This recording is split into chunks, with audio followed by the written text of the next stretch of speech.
Some of the sights and sounds of game one here at the ballpark. The Minnesota Twins won the opener. Tonight it's the back half of the doubleheader. The nightcap, if you will, on a cool evening tonight here in the Motor City. We'll check out the starting lineup for game two for the Minnesota Twins. Brought to you by the Metro Detroit Chevy dealers. Ben Revere will lead it off in center field tonight. Jamie Carroll playing second base in game two. Joe Mauer will catch. Willingham in left. Morneau at first base. Domet, Plouffe, Carson, and Florimon will round out the lineup for Ron Gardenhire.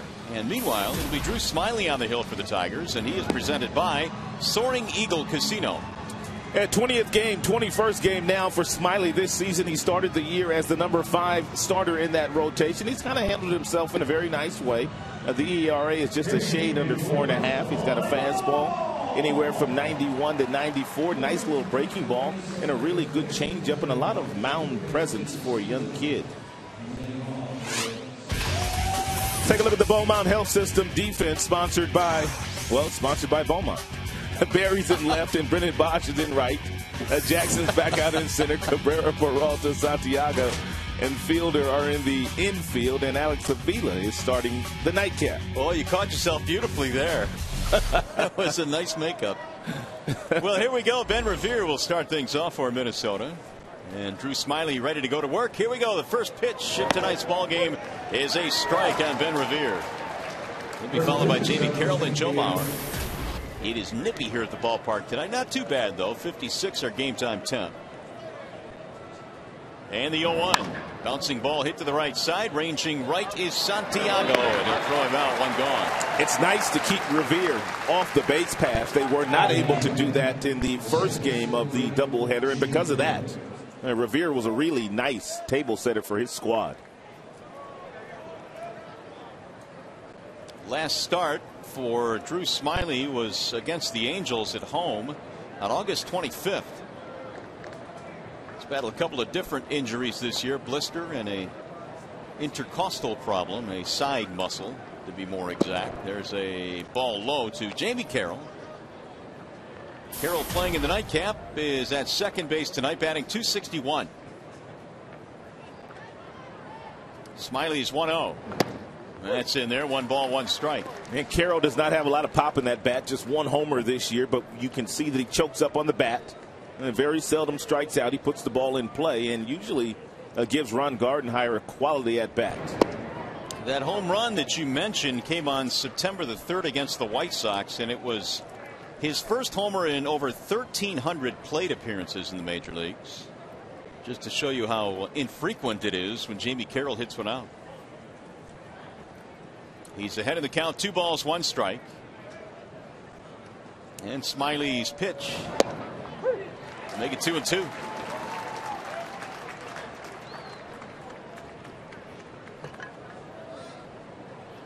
Drew Smyly has made 1 start this year against the Twins. It resulted in a win. He went 5 innings in that game. That's lifted toward right field, slicing away from Bosch, and it's going to drop in. Base hit. Carroll will pull in with a 1-out single.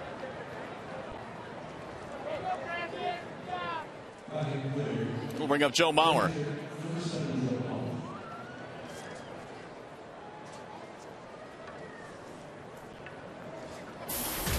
Twins offense exploded late in game one. Most of their scoring was done in the 6th inning on. 13 hits for Minnesota.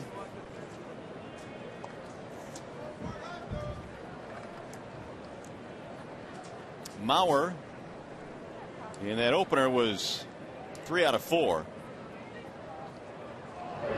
And he looks at one right down the middle, 0-1. Joe Mauer's had a nice series. He is 5 for 8 in the series, and he is chasing down Miguel Cabrera now for the American League batting title. Yeah, his stretch run has really been a good one, which has put him back into that title chase for the batting crown. He's already won multiple batting titles, and so he knows how to handle himself this time of the year. He's won 3 of them to be exact, which is quite an accomplishment for a guy that plays a demanding position behind the plate. Although in recent time he's caught less and less. He's played some first base. He is DH'd. His batting average this year is over 300 against left-handed pitching. As a matter of fact, he tripled in the game earlier.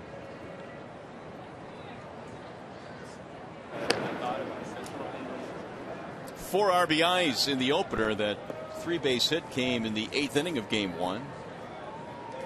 As the Twins at that time were piling on the runs. 1-1 strike on Joe Mauer. Runner goes outside. Avila's throw is not in time. That is something that the Minnesota Twins do a lot of. They stole quite a few bases in the first game of the series. And if you're Drew Smyly, anytime they get somebody on the base pass that runs, you've got to pay more attention to them. Carroll's not one of their base stealing threats. However, he's successful here.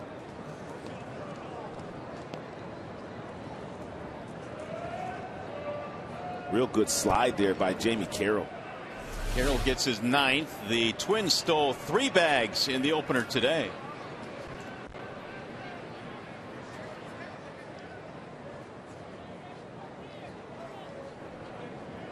Here's the 2-1. Missed it. 3 balls, 1 strike. And take a look at where the right foot ends up.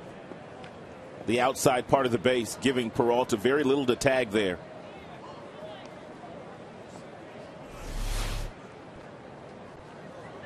Now Mauer an RBI chance.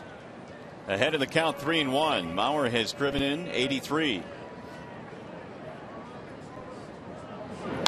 And he shoots one foul back to the screen.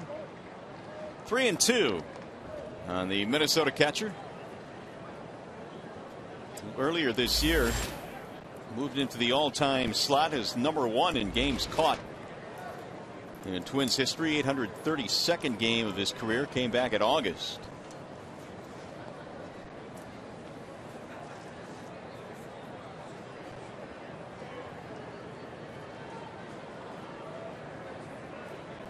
Three balls, 2 strikes on Joe Mauer, just underway in the nightcap here. 1 on and 1 out. Smyly steps off now with Carroll at second base. Mauer's had a good series, 5 for 9.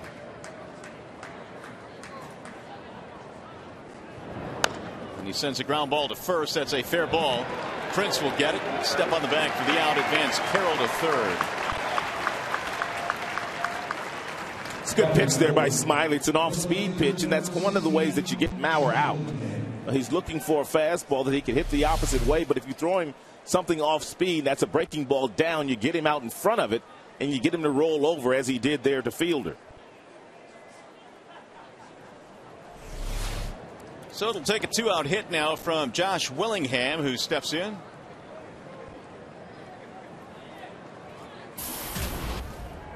Willingham scored a run, was 1 for 5 in the opener today. And Smyly misses low and in. Avila, good stop. As good as Justin Morneau has been the last 72 games for the Minnesota Twins, hitting well over 300. You need to be careful here with Willingham with the base open and 2 outs. He's been a major run producer for Minnesota. 110 runs driven in. Good pitch, outer edge, 1-1. 92 from Smyly. He's already thrown a couple of really good fastballs. 1 to Carroll, that one there to Willingham at 91 and 92 respectively. Spotted beautifully on the outside corner. Another good stop by Avila. 2 balls, 1 strike. Smyly had a 10 strikeout game earlier this year against Kansas City.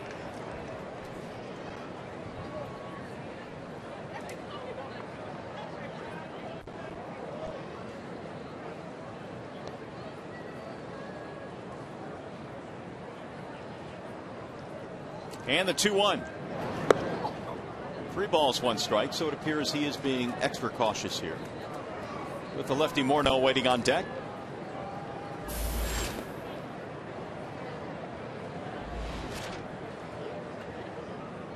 Twins trying to get an early run here with 2 outs in the first. And the 3-1. Walked him high. Base on balls to Willingham. That'll put runners at first and third. And here is Justin Morneau. Here's one of the reasons why he decided to pitch around Willingham with the base open. 17 home runs this year. Of the 19 have come against righties and hitting only .235 against left-handers. But he's been pretty good lately. Smiley must make some really good quality pitches if he's going to get out of this jam in the first inning. Yeah, Morneau was 1 for 4 in the opener with an RBI. First and third for the Twins and 2 outs. And Morneau takes, it's a ball high.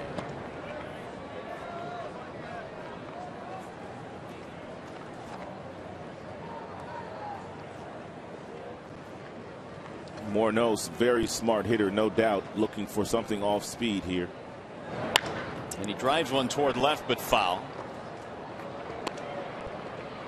1 ball, 1 strike.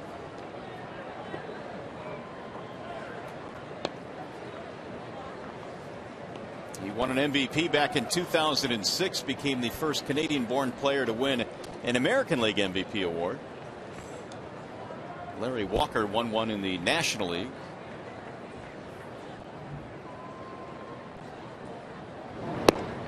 Missed it outside. 2-1. As a matter of fact, Mr. Larry Walker wore number 33 as well for the Colorado Rockies. 2 really good Canadian-born players that turned into outstanding big league hitters. Here's the 2-1. Line to left field and hit well, and on the run, diving play by Quentin Berry. Wow. He saved perhaps 2 runs there.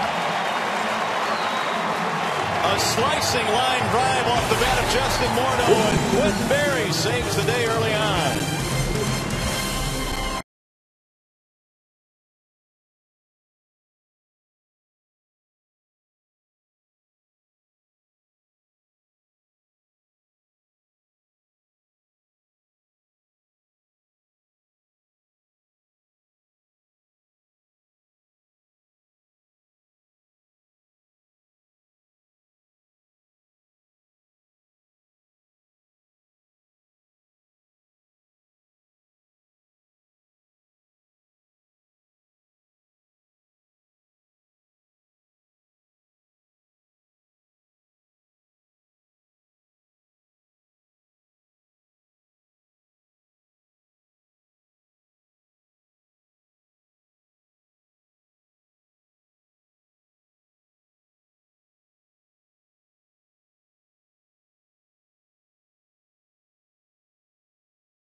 Days ago was Tuesday against the Oakland Athletics. Quentin Berry stretched out for a ball in left field, and he appeared to separate his shoulder, but he didn't separate it. He jammed it. He had to leave the ball game on that particular evening. He's had a few days off, but how about the play that he just made in the outfield? What a special diving play. And as you mentioned, he saved Drew Smiley a few first-inning runs here with this play. He did indeed, and so the Tigers come to the plate now in the bottom of the first inning in a scoreless game. Jackson Berry Cabrera here in the bottom of the first facing Walters.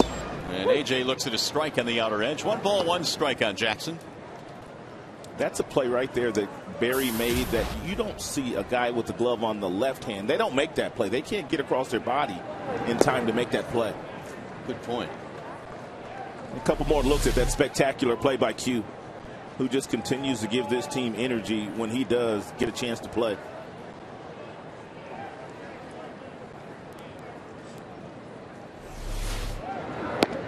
Jackson looks at a ball high, 3-1. Jackson hitting .300, 0 for 3 in the opener. P.J. Walters brings home the 3-1, and it's shot to right field, base hit.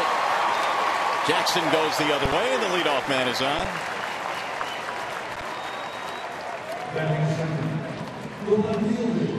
Let's check out the rest of the Detroit Tigers lineup here this evening, presented by our good friends at Big Boy. It looks like this. You saw Jackson. Barry will follow him. Cabrera then fielder.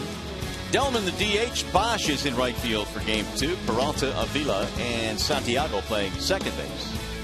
Rounding it out.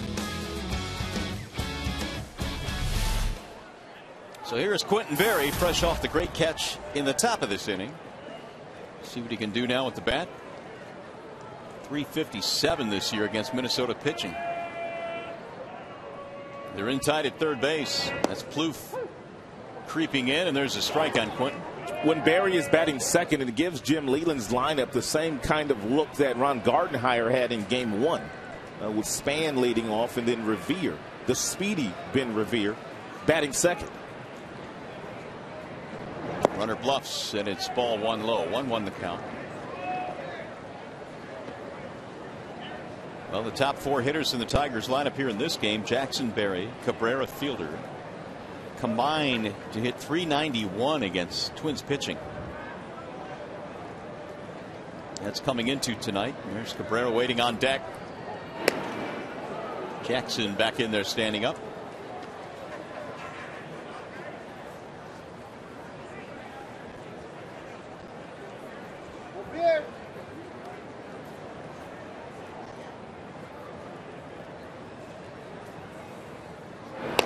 Another toss back.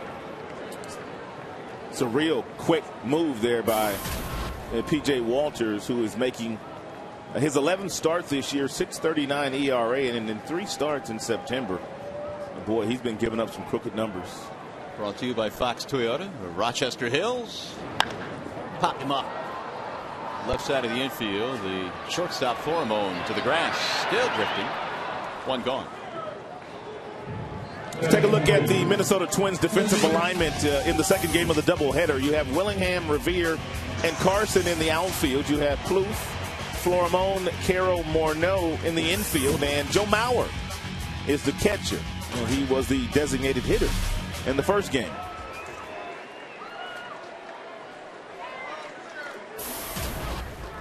So Miguel Cabrera right now with a 12-game hitting streak. And in that streak is batting .388.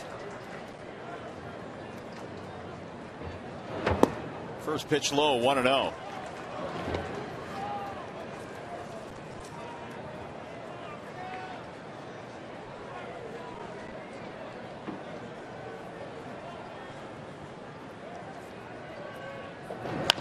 Bouncing ball foul, third base side. And don't forget, if the Tigers combine for 3 or more home runs in this game, bring a copy of the box score to a participating Arby's location tomorrow and get a free small order of curly fries. And hopefully the bats will come alive here in game 2. Tigers in that opener managed only 6 hits. And for most of the day, they had only 4. Cabrera watches one sail outside, 2-1. Walters is one of those guys that's not going to overpower you. His fastball goes anywhere from 89 to 93, and he'll just touch 93 on occasion. But what he does have, he has a really good changeup, and he's not afraid to throw that pitch in any count. Well, he's falling behind Cabrera here. And it's fouled back. Miguel in the opener was 1 for 4, had an RBI double.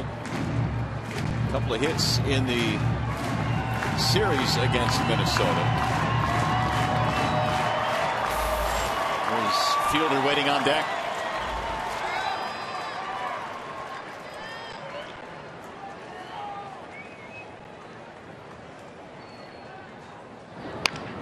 That is pulled foul.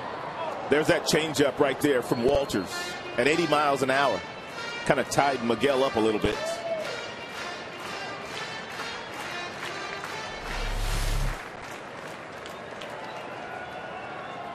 A lot of fading action on that changeup.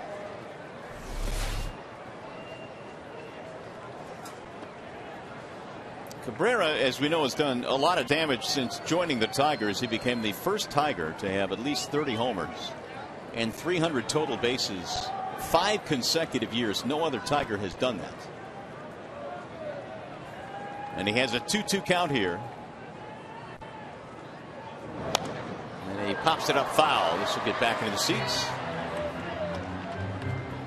It's really been fascinating to see Cabrera navigate through this season. We talked about how he spent the month of August battling a sore ankle.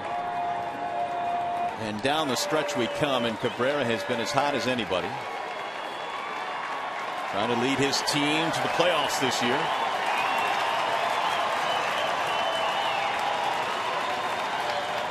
The 2-2. Laid off the breaking ball. 3-2 now on Miguel. Interesting decision here for Jim Leyland in the first inning.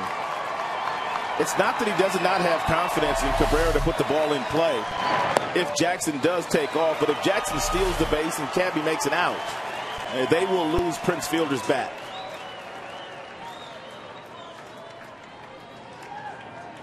Runner goes, and it's drilled toward right center field. Hit well. This looks like trouble. That ball is up against the wall. That'll get a run in. Cabrera on his way to second with a double to right center field. He's awfully special.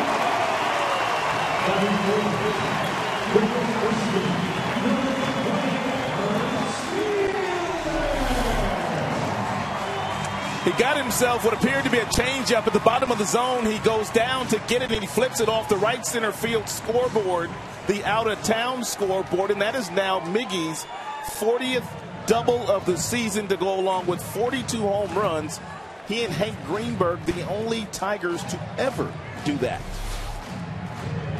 And he's given the Tigers an early 1-0 lead. Greenberg in 37 and 40. Able to accomplish that feat. Meanwhile, they want Prince to hit it there. And Fielder cuts and misses 0-1. 1 run on 2 hits in the inning. The RBI double by Cabrera. Miguel now has driven in 133.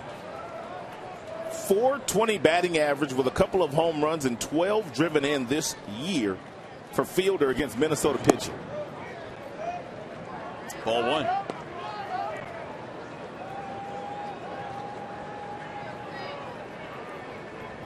Fielder was 0 for 3 in the opener, had 3 hits in yesterday's ball game.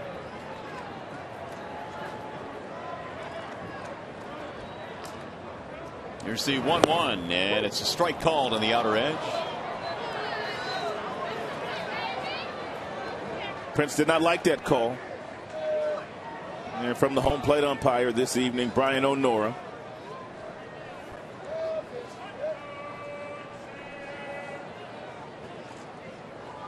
Fielder has walked 81 times this season.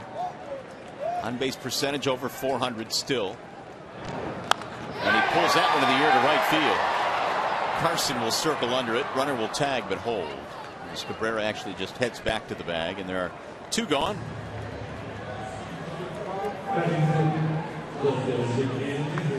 It's going to bring up Delman Young.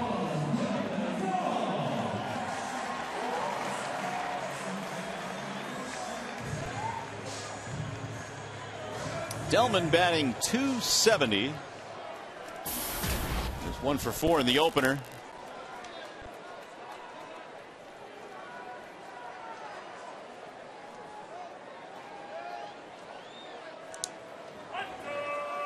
.72 RBIs now for the former Minnesota Twin.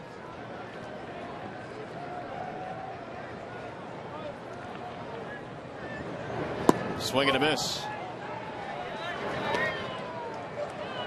And Minnesota Twins obviously know Delman Young. They know the fact that he likes to swing at the first pitch at least 40% of the time. Therefore, Walters decided to throw him an off-speed pitch there out of the zone. Way outside. It'll go to the backstop as he gets away from Mauer. Move the runner to third.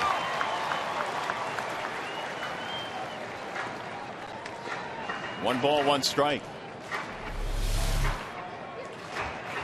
This one even further outside. Wild pitch.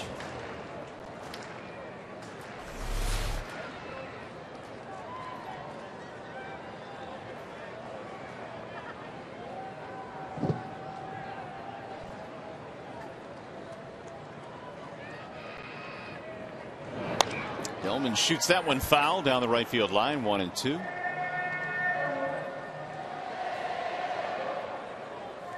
Bosch would be next if Young reaches here. 1-0 on the RBI double by Miguel Cabrera. Twins won the opener 10-4. And the 1-2. Mauer able to block that one in the dirt, save a run. 2 balls, 2 strikes.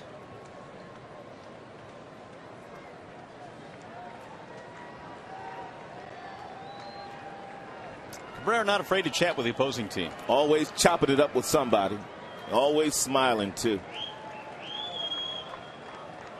Has a lot of fun playing the game, but if you had that kind of talent, I guess I'd have fun too. Swing and a miss. Young is down, and that is that for Detroit. But they get a run. Miguel Cabrera drives in another one. RBI 2-base hit to the gap in right center. And it's 1-0 Detroit.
Drew Smyly back to the hill as we go to the second. In his last 2 starts, an ERA of 2.25, and Smyly was able to pitch around a single and a walk in that first inning. 16 strikeouts against 2 walks in those last 2 starts. And he'll face Ryan Domit to start things off here in the second, and Domit looks at a ball 1-0.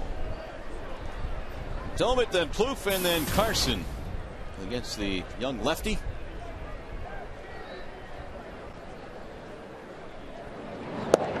There's the strike right at the knees. 1-1 on Domit.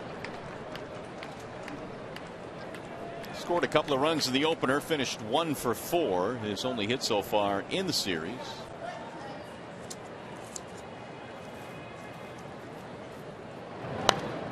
Fouled straight back. Here's another reason why Jim Leyland may have elected to have Smyly start here this evening instead of Rick Porcello. Domit, one of those guys whose numbers are a lot better against righties and lefties.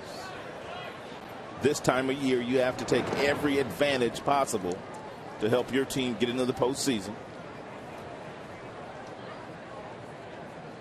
2-2. And Jim is not a huge numbers guy, but every now and then he will look for a favorable matchup. Here's the 2-2 pitch. Pulled right at Cabrera at third base. He's going to throw it. Doesn't matter, though. They say he caught it.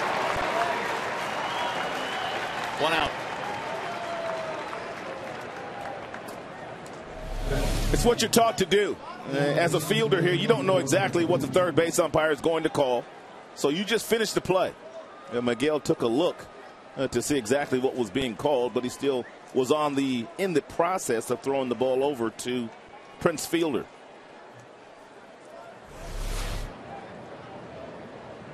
Here's Trevor Plouffe. Plouffe today was 1 for 5, had an RBI. He had that big base hit against Brian Villarreal. On the first pitch he saw. Plouffe with 23 home runs this year, the first Twins rookie to reach the 20 plateau since 1995 when Marty Cordova that year hit 24. He went on to be the rookie of the year. He sure did.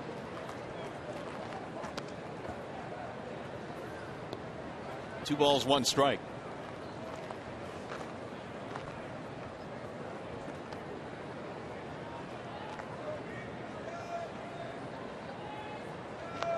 Swing and a miss. Up in the zone, 2-2 on Trevor Plouffe.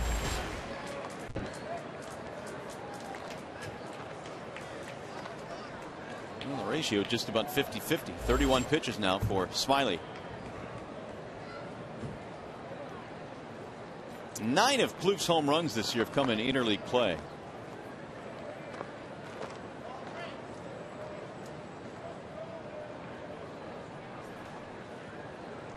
And the 2-2. Inside, 3 balls, 2 strikes.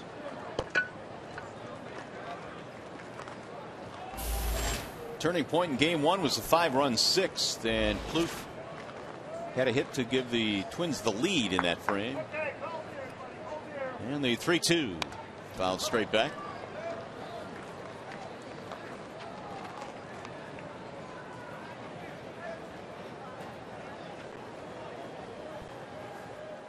Trevor earlier this year had a 17-game hitting streak.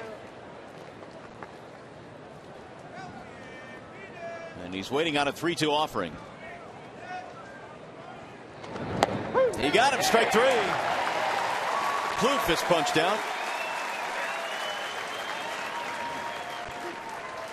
Smiley's top fastball's been at 92 today, but he's been able to spot that pitch on the outside corner to several of the right-handed batters today. You're not going to get hurt with that pitch if you continue to locate it on the black outside. Hey, this game tonight is available in cool, crisp, high definition on Fox Sports Detroit HD. It's sponsored by Xfinity from Comcast. Just like the weather, cool and crisp. Exactly like the weather. And with 2 gone, there's ball 1 to Matt Carson, who gets his first start in the doubleheader. Carson, a .244 hitter.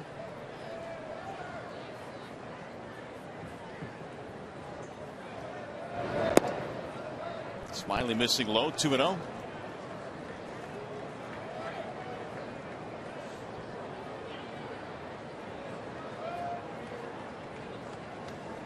Carson's been in the Oakland organization. Lifted in the air, shallow right field. It's going to be a long run for whoever gets there. It's Santiago. Nice play right in front of Bosch. And a 1-2-3 inning for Drew Smiley.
to you by Comerica Bank. Strength and stability since 1849. Jeep. Stop by the Jeep Celebration event today at your local Jeep dealer. And by Dannon Yogurt, possibly the best yogurt in the world. Back here at Comerica Park as we go to the bottom of the second. In game 2 in this doubleheader, the Tigers are leading the Twins 1-0. Bosch, Peralta, Avila in the home half of the second against P.J. Walters.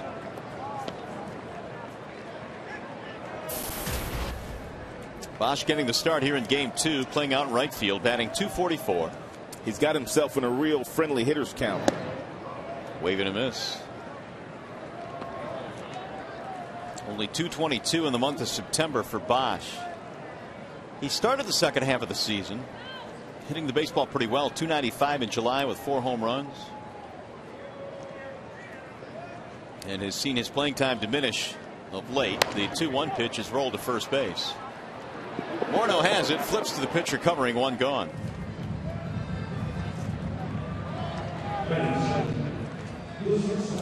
He's going to bring up Johnny Peralta.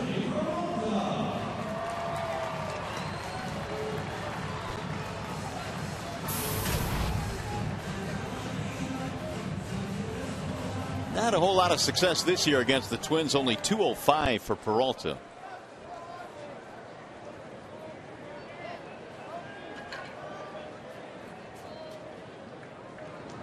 And Johnny looks at a breaking ball low and away.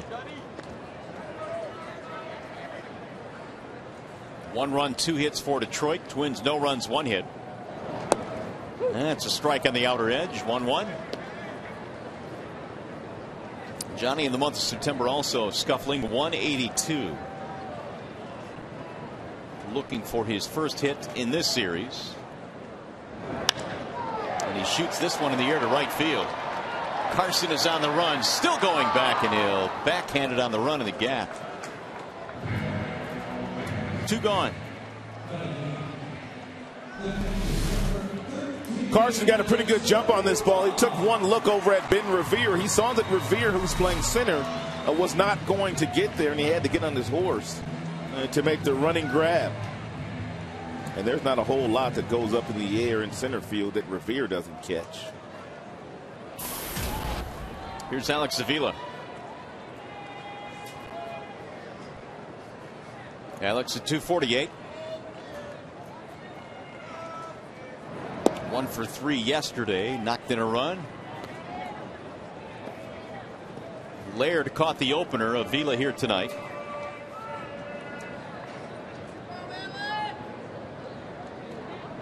Here's the 1-0.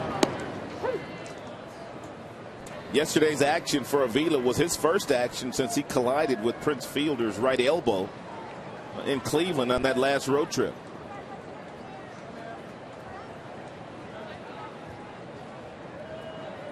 Here's the 1-1. 2 balls, 1 strike.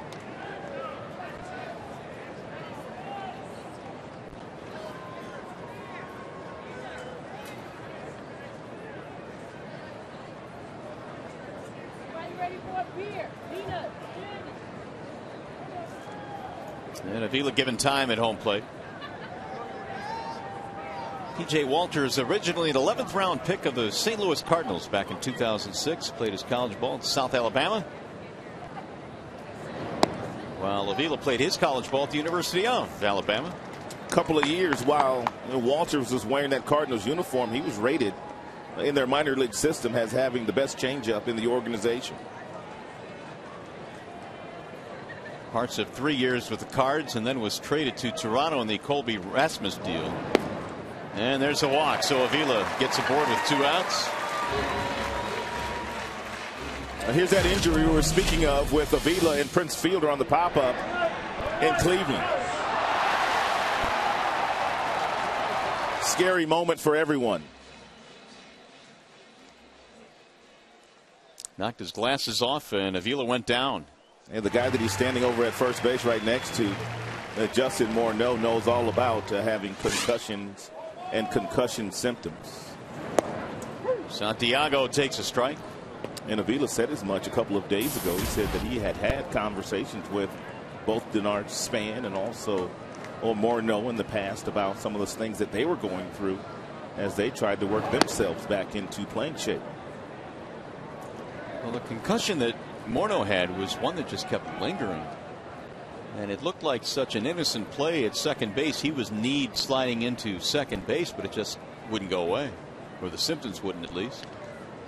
The 1-1. Santiago grounds it foul, and it hit Gene Lamont in the foot. Gino with a kick save.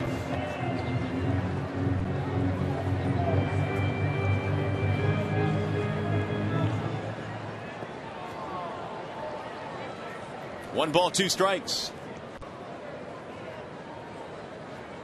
Santiago getting the start at second in place of Omar Infante, who played game one.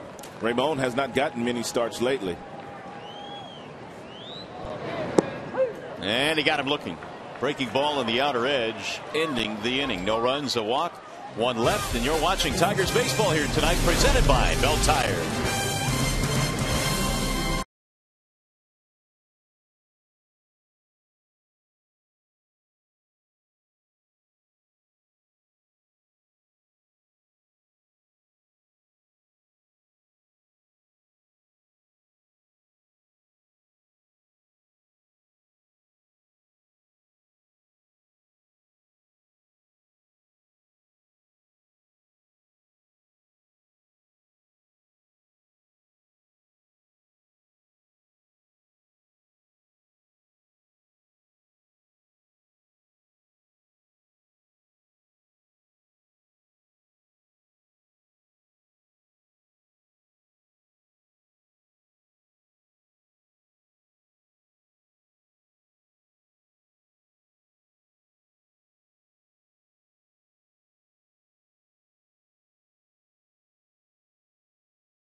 The Twins here, top of the third in the nightcap of the doubleheader. Time now for the Farmers Insurance report card. How about the best September records since 2009? Only one team is better than the Tigers, and that would be the Phillies over in the National League. Tigers at 61-39 in the final month since 09. Many of those wins coming last year when they were on fire late in the season. Pedro Florimon leads it off for the Minnesota Twins. Drew Smiley back to work after a 1-2-3 second inning. And Florimon looks at a strike, 0-1. 1 for 4 with an RBI in the opener.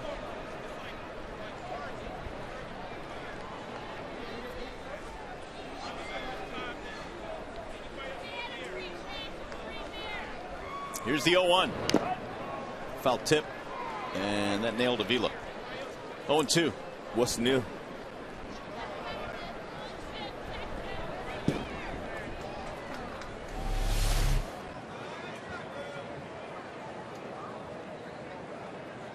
Left knee.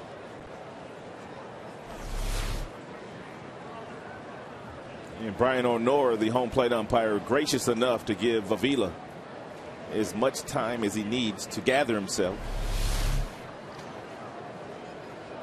Knee, foot. Double whammy.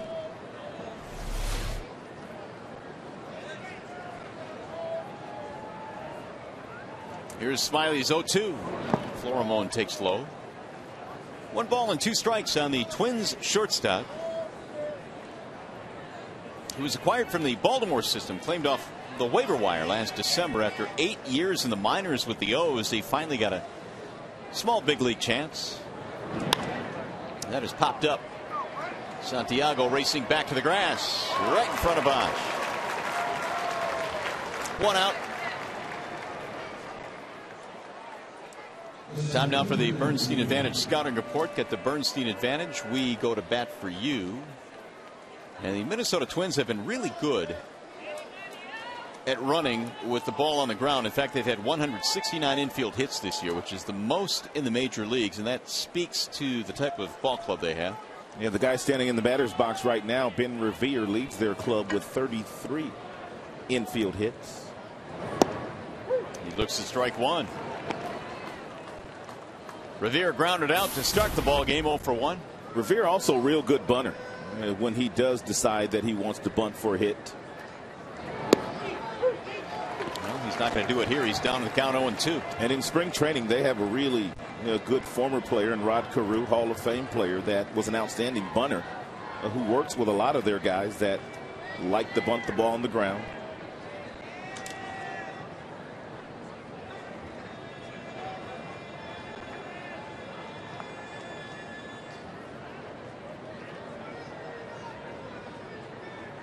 And the 0-2. Swing and a miss. Revere goes down on strikes, so throw down to complete it.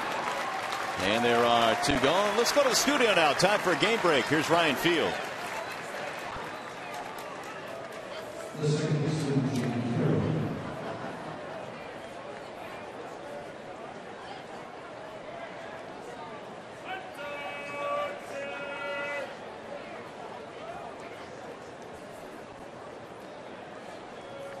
All right, Ryan, thanks. So the White Sox lose again. They go out to the West Coast and suffer the same fate the Tigers did out there in Anaheim. I can put that Mike Trousey jersey away now. Who do you got next? Let's see, they're playing Cleveland. Yeah.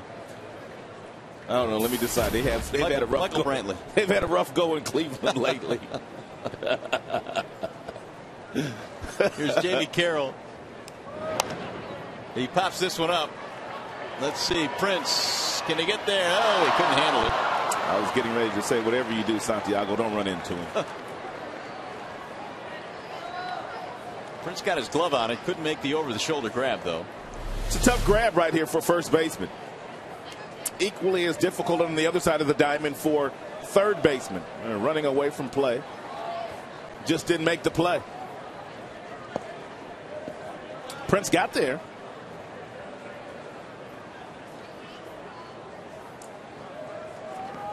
So we'll see if Carroll can take advantage of that. He had a single, stole a base in the first.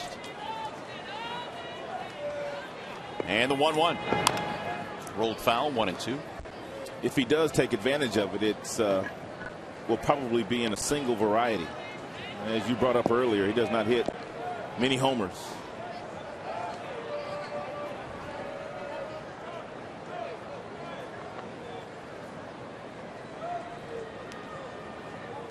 Six for his last 12. Jamie Carroll playing second base in the nightcap here. And the 1-2. It bounces it well in front of the plate and all the way to the backstop. Here's an idea of just how shallow all the outfielders are playing. Barry in left playing very shallow, as is Jackson and Bosch. Lots of room behind them because Carroll does not hit the ball over your head. So you want to take away that single in front of you.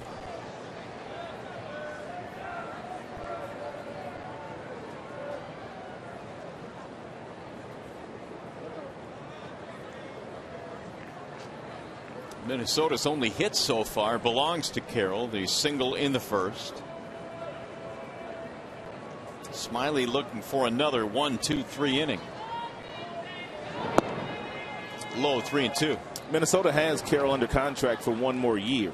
They're looking to find a double play combination with some offensive skills they're comfortable with. They're very comfortable with Carroll as a backup in the middle infield, but they'd like to find a couple of really good starters in the middle infield to build around. Lifted to center field. It'll be routine for Jackson. It'll nestle into his glove, and it's another 1-2-3 inning for Drew Smiley. Looking good tonight.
The earmuffs are out here at the ballpark. By the way, here is the Ace Hardware Scott Stanpole question of the game.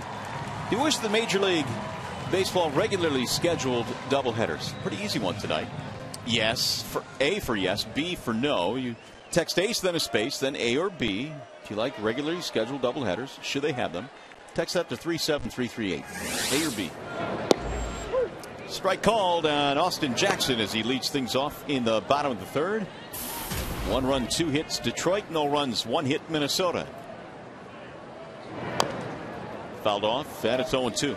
Austin Jackson was threatening to dip under 300 his last at bat for the first time in a long time this year, but he singled successfully and came around to score on the Cabrera double. He sits at 301 as we speak.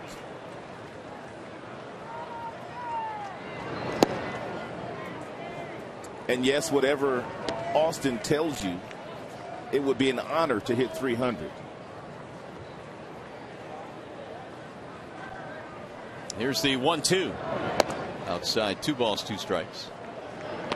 Well, Jackson led off yesterday with a home run, his 10th career leadoff homer. He's done it 6 times in 2012. Well, when he scores a run, they're at their best. There is no coincidence. And he scored a run in the first inning, coming around on the double by Cabrera.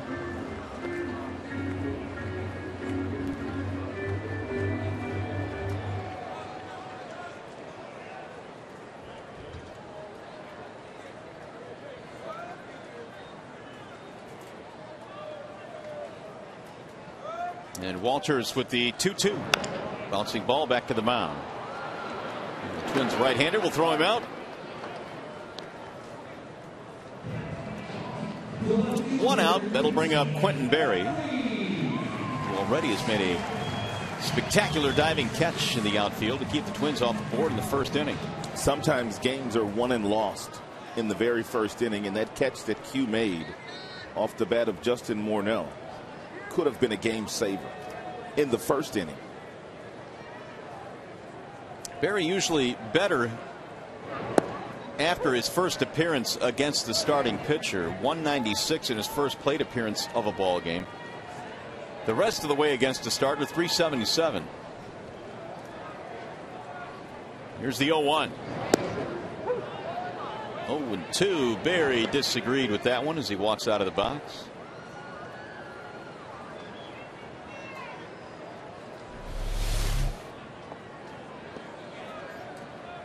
That looked outside. It sure did. It's tough for rookies, man. You really can't say a whole lot, although you want to speak your piece. There's a ground ball to second. Carroll gobbles it up and throws him out. 2 gone. And so Walters now will face Cabrera with the bases empty. Miguel got him for a double to the gap in right center his first time up. Just looking up some numbers after that last RBI for Cabrera, 133 now. Just wanted to see where he would stand in the single season totals. Hank Greenberg knocked in 183 runs one year. How many? 183. Oh my goodness. So Miguel's got a long way to go to catch him. Probably going to run out of time. No balls, 2 strikes.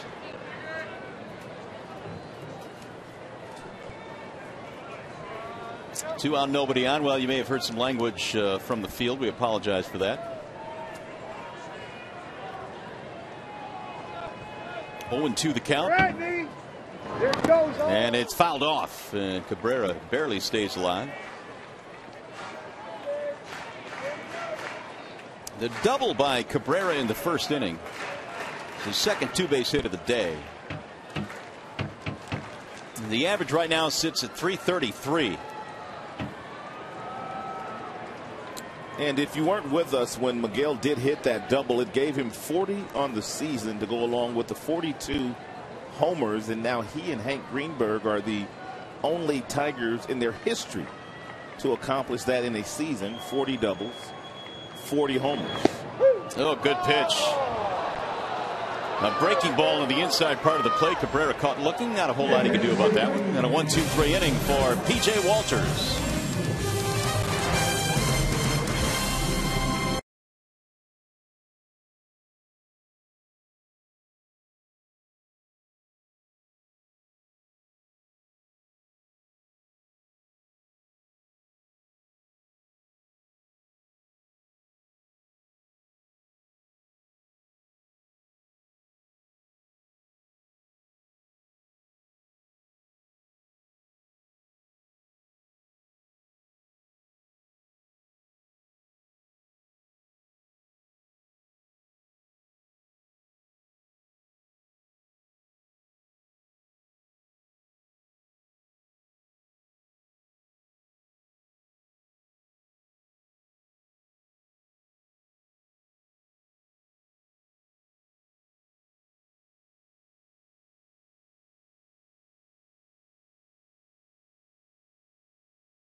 since August 25th, and he's been sharp early, spotting that fastball outside. He's got a really nice breaking ball down and away from the left-handed batter, so he has done very well, but he needed some help. In the very first inning, runners on first and second, Justin Morneau hit a laser to left field, but there was Q. And he stretched out. He made a really nice play to keep a couple of runs off the board in the first inning for the Minnesota Twins. Joe Mauer will lead things off here. Smiley goes back to the hill. Fourth inning, 1-0 in favor of the Tigers. Smiley 3 innings worth so far. 1 walk, 2 Ks, and only 1 hit. And the first pitch is a strike call. Something that Joe Mauer will do with regularity. He will take the first pitch 9 out of 10 times. He's not afraid to hit with 1 strike, not afraid to hit with 2 strikes. The last time Smiley took the mound as a starter against the Twins, the Tigers backed him up with 10 runs. They beat him 10-6 back in May, and Smiley gave up 3 earnings in 5 innings in that one.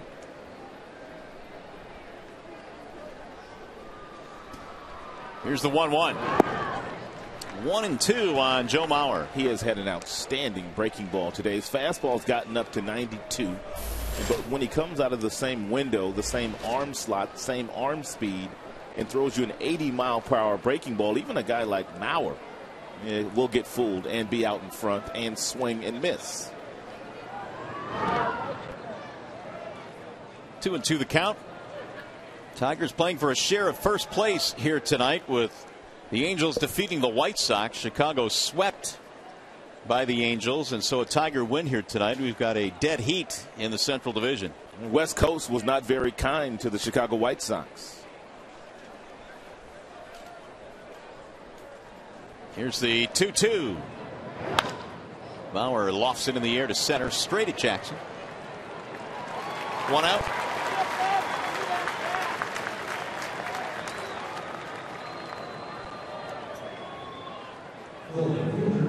Let's take a look at the sharpness of Drew Smiley as he goes after Joe Mauer here. Needed 5 pitches to do so. He spots the fastball, comes back with a really good breaking ball. As a matter of fact, a couple of good breaking balls. Then he got him to fly out harmlessly to Jackson with a fastball inside. So he continues to move the baseball all around the strike zone. Josh Willingham will stand in. That was our Bill Tire. Pitch by pitch, by the way. Don't forget the sponsor. Oh, you can't forget about Bill Tire. They've been with us since day one, haven't they? They have. Here's the 1-0. In there for a strike, 1-1. Willingham had a base on balls back in the first.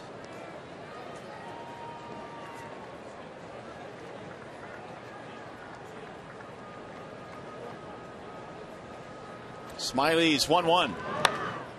Fouled back out of play. 1 ball and 2 strikes. Josh Willingham. Florida, Washington, and Oakland, his previous stops.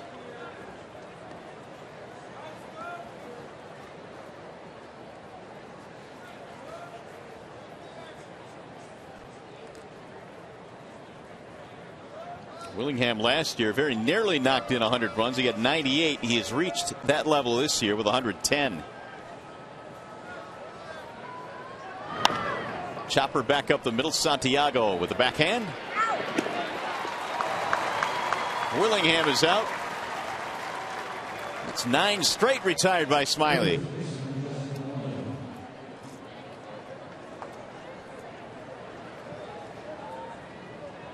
Here's Justin Morneau.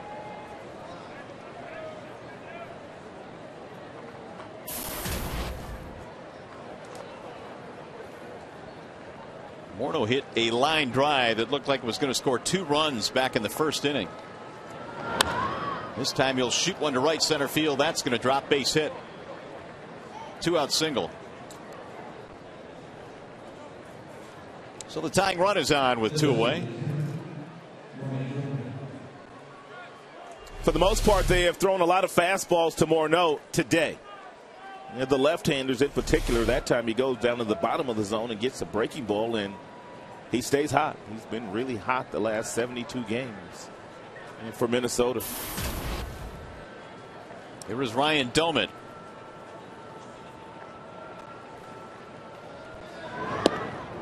floats in for a strike. 0-1 on Doman. Drew Smyly looks like he has not missed a beat. He has looked sharp out there tonight.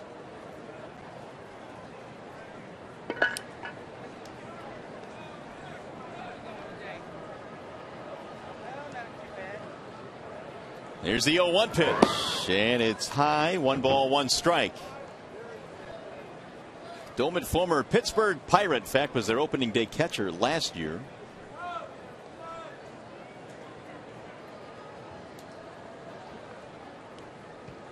Twins signed him to a 2-year extension earlier this season.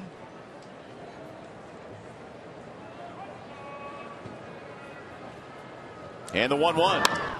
Driven in the air to center field. Going to be routine, though, for Jackson. And that is that. No runs, 1 hit, 1 left. Drew Smyly in a groove tonight.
Here at Comerica Park tonight. It's time for the AT&T trivia question this evening.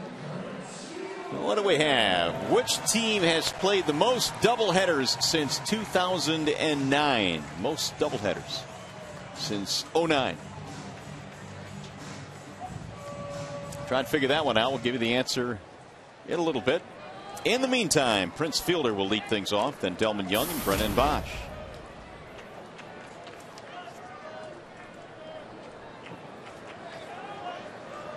Prince a fly out, 0 for 1. Takes ball 1 low.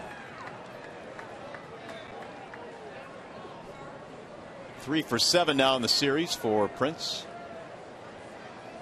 Walter's 1-0 pitch is inside. 2 balls, no strikes.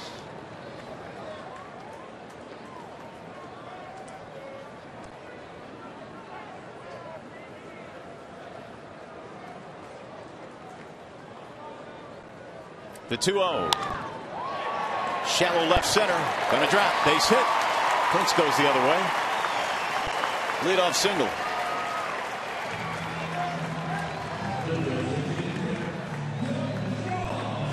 It's a fastball inside that crowds Prince. He doesn't barrel it up. He kind of gets it on the label, but he's so strong and physical, able to fight that baseball off into shallow center field. And for the Tigers, their 3rd hit of the night. We'll bring up Delman Young, who struck out in the 1st.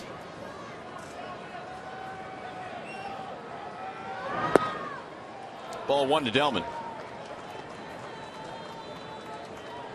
Young knocked in one of the Tigers' runs in that 1st game. They had only 2 runs. Young knocked one in with a single in the 4th.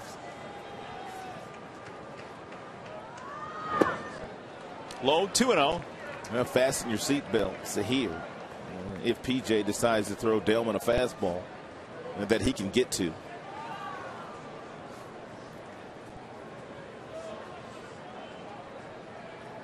This is the count that hitters live for.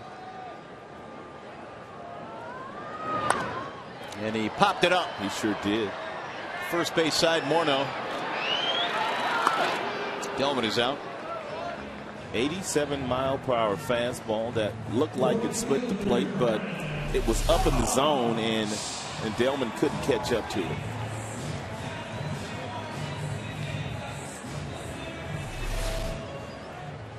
It'll bring up Bosch. He bounced out 0 for 1.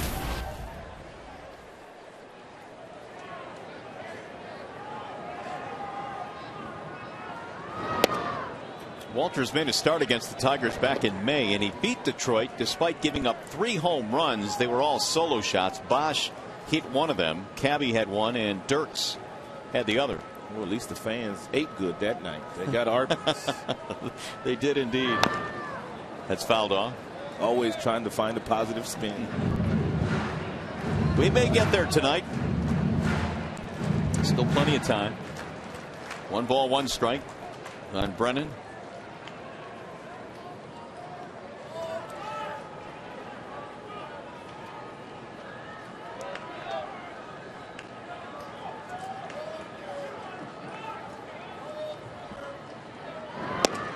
Missed it inside, and now the count goes to 2-1.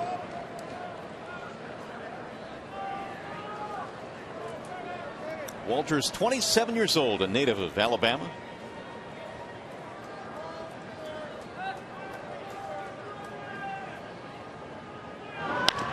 Grounded foul off the end of the bat.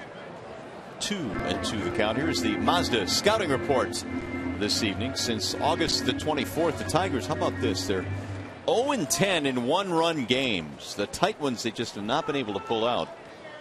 If it's been decided by 2 runs or more, much different story. 12-4.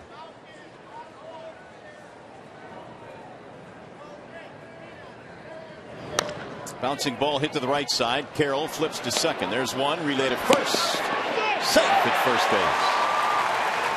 Wasn't hit hard enough to turn it over quickly, and Bosch has that good speed, beat it out.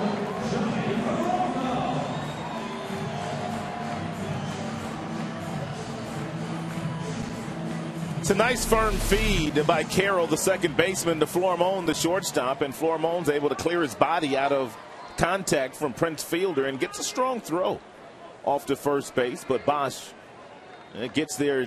Ooh, or did he? Oh. Don't make a liar out of me. It looked like he might have beaten it. Or the throw might have beaten it. In any event, he's at first with 2 outs. Here's Peralta. And Johnny gets time at home plate. Looked like Bosch may have gotten the benefit of the call here. But the Tigers will take it, no doubt. They have not gotten the benefit of too many calls at first base recently.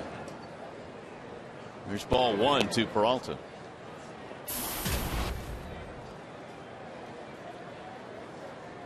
Johnny flied out to right field. That was back in the second.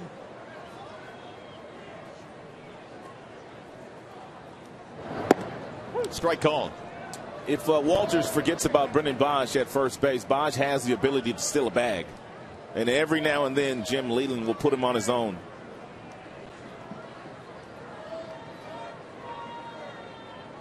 Six steals this year for Bosch.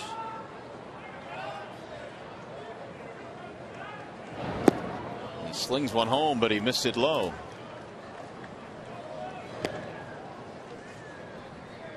Two and one.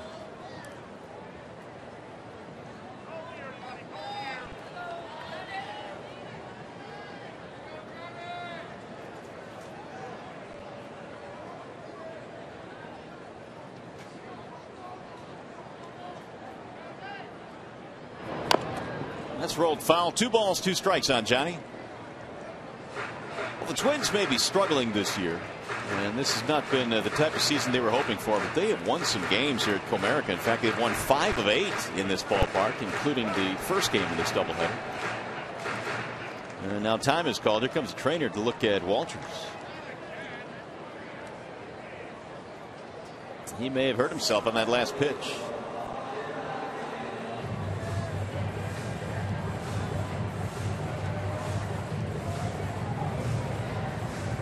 Brian Honora, the home plate umpire, walks out to the mound with the whole crew to make sure this is a medical visit.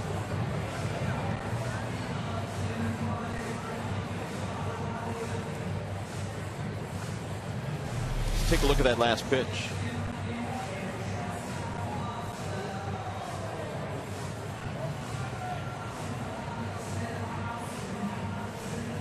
Nothing out of the ordinary.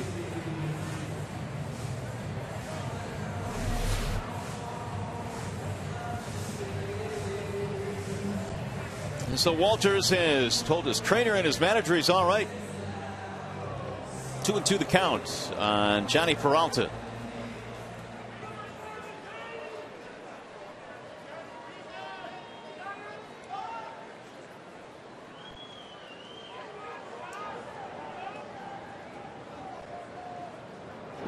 Swing and a miss.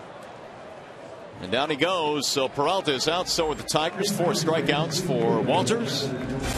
4 in the books here at Comerica. 1-0 Detroit.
Tigers game 2 in this doubleheader, and the Twins won the opener. Here's the AT&T trivia question again.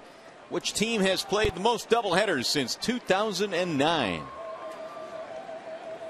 And the answer is the Tigers, of course. They played 12 since 09. How about that? Had no idea. Well, they're trying to earn a split in this doubleheader. And the Twins will send Plouffe, Carson, and Florimon to the plate against Drew Smyly, who at one point had retired 9 straight before Morneau singled in the 4th. And he has given up just 2 hits, has Drew, and now he'll have a quick chat with Avila before we start things off here in the 5th inning. This has been pretty impressive so far from Drew Smyly. It really has. His strikes to balls ratio is not all that glamorous, but he has made some quality pitches, and for the most part he has not made any mistakes over the heart of the dish. Good breaking ball, spotting his fastball, an occasional changeup. Ball 1 to Trevor Plouffe, strikeout victim back in the 2nd.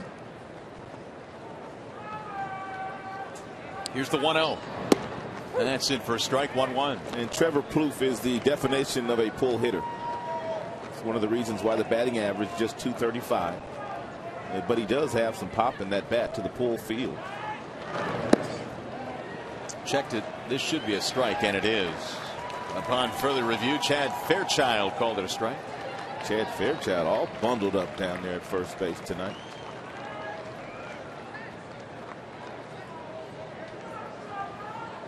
And the 1-2. Checked it again. Did he go?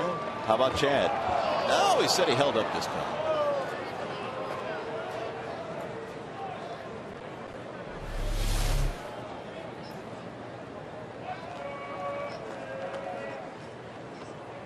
Pretty close. 2-2 on Trevor Plouffe. Ball high, 3-2.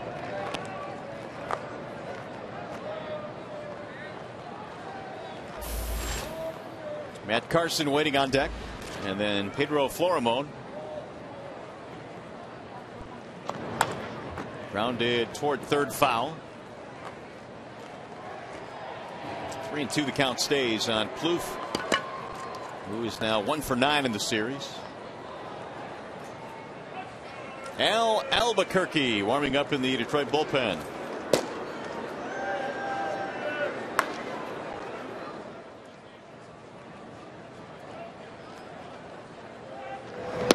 And he walked him. So Smiley ends up walking the leadoff man. That'll be his second base on balls of the night.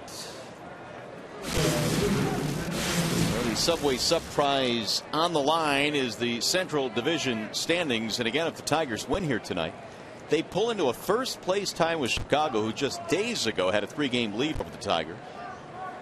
And it just goes to show you how quickly ground can be made up. That's right.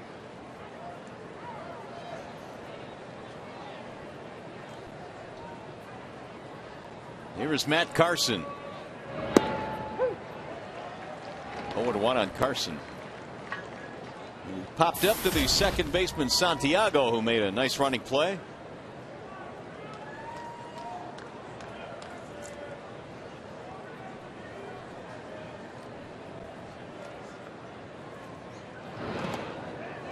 Get away from Avila, but not far enough.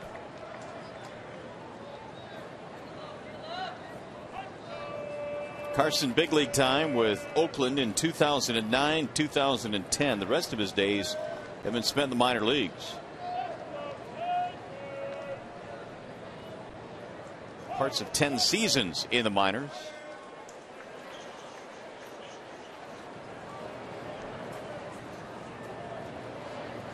The 1-1 way high, 2 balls and 1 strike.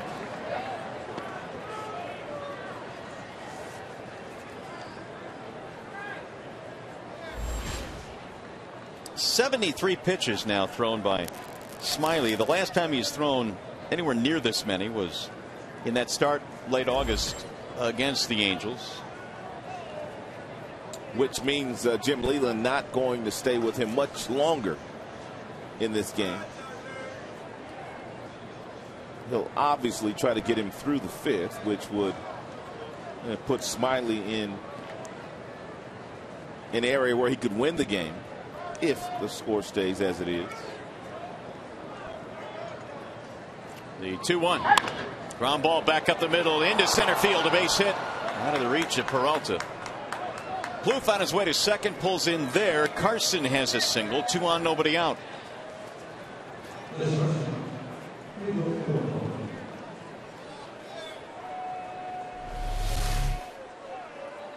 Looked like Peralta had him shaded up the middle. A couple of steps and a dive, could not make the play. And now the Minnesota Twins are in business here in the 5th. Runners on first and second, and nobody out. And their shortstop Florimon at the dish in a bunting situation.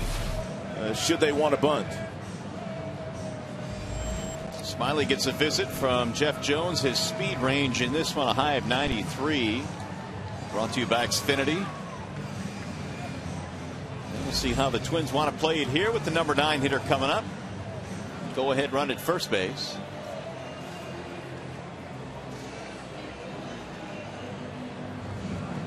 Florimon has a couple of sack bunts in the 33 games that he's played this year.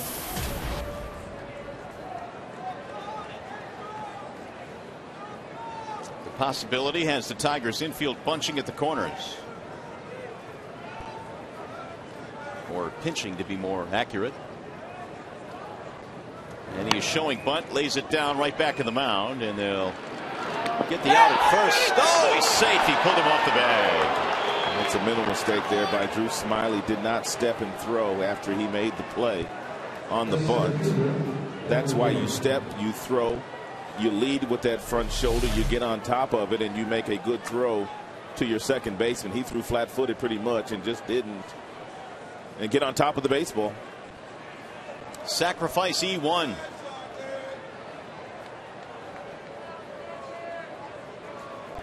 And now they are loaded up with nobody out.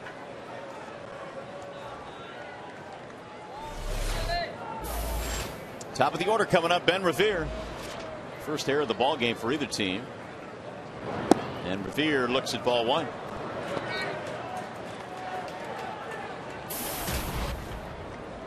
Strikeout, ground out for Revere, who had a big game in the opener, 3 for 4, but nothing doing so far tonight.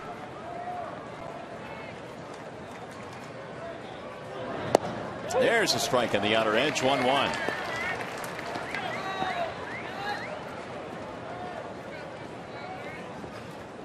Plouffe, Karsten, and Florimone, the base runners.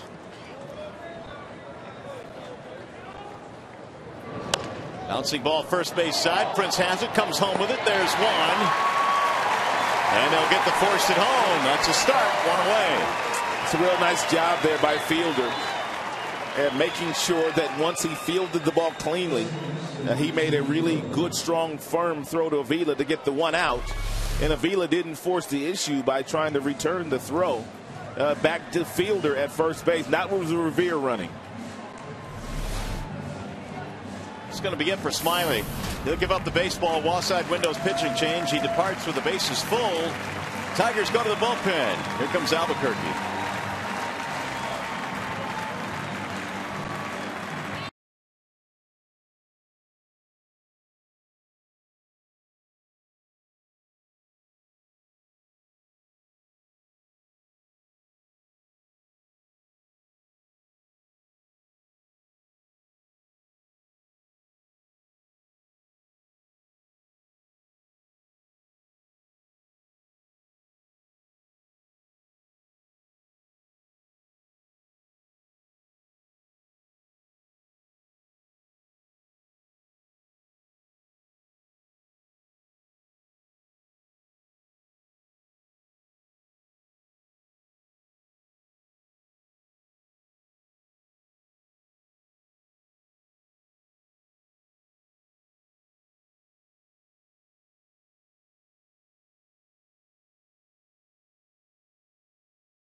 Are loaded with 1 out for Minnesota. Drew Smiley is done for the night, and he will hope that Albuquerque can stem the tide here. Albuquerque has logged 3 2/3 innings so far this year, but that 9 in that strikeout column is a welcome sight. The opponent's batting average is very low against Albuquerque, just as it was last year.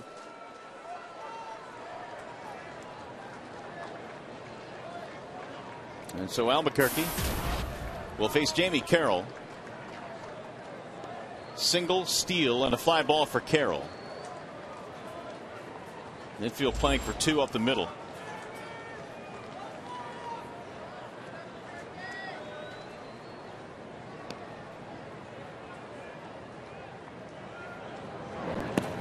Try to hold up. It gets through Avila, but not far enough. Carson thought about it, but decided not to come. Here's one of the reasons why Jim had no problem bringing Albuquerque in with the bases loaded last year. Only 3 of the 31 runners scored when Albuquerque came into the game and inherited some base runners. He's inherited 3 here in the 5th inning.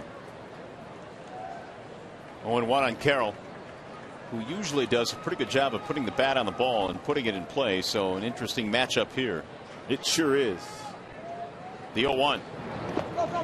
And again, Avila has to block it.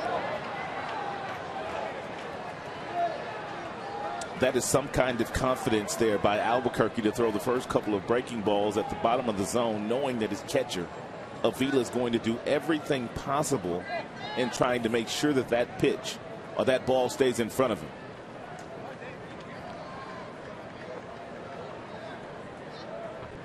One run, 3 hits for the Tigers. No runs, 3 hits for the Twins. We're in the 5th. And that's in for a strike. 1-2. Carroll took the breaking ball that he probably could have put in play. That was not a strikeout pitch there, or his best slider. His best slider is that one that darts down and away.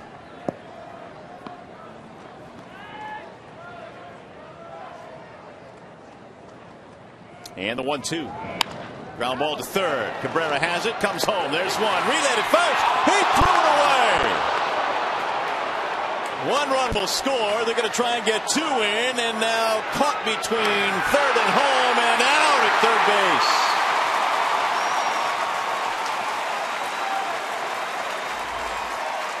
Boy, was that wild. In the end, the Twins get a run on the wild throw. 1-1.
Timely manner to get the force out at home plate with the bases loaded. Avila thought he could get Carroll, and he threw the ball to first base, and it looked like he was clipped there by the base runner, which caused him into throwing the ball up in the air. Look at the slide here. He gets a piece of him, and that's why Alex Avila threw that ball as high as he did right there. Revere thought he could score on the play and then had to hustle back, and he was out. I was kind of wondering why that throw was such a poor throw by Avila, but after getting another look at it, we know exactly why it was a poor throw. Unfortunately, Alex will get an error. It goes as a fielder's choice E2. Revere out at third, 9-1-5 if you're keeping score. 1-1 ball game.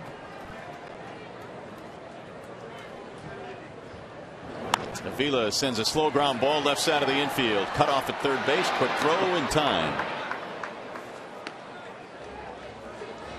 Nice play by Plouffe.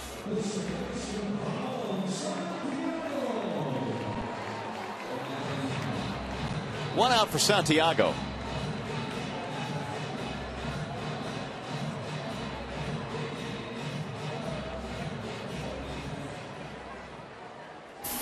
Ramon struck out back in the second.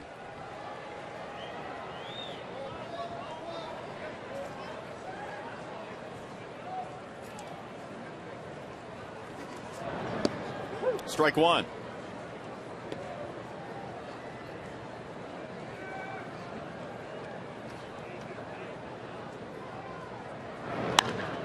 Lifted in the air. Center field. Ben Revere going over. And there are 2 gone.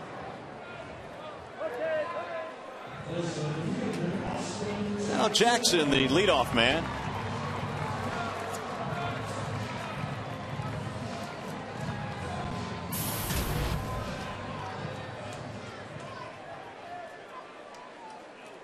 Tigers got a run against P.J. Walters in the first inning. 3 batters into the bottom of the first. They had a run. But he's kept them off the board since, and he misses 1 ball, no strikes. And Walters came in giving up a lot of runs in the month of September in 3 starts. And you can even stretch that out a little bit farther. 4 or more earned runs at 5 of his last 6. So they had been getting to the Twins right-hander, but tonight only 3 hits. Strike called to the outside corner. 2-1.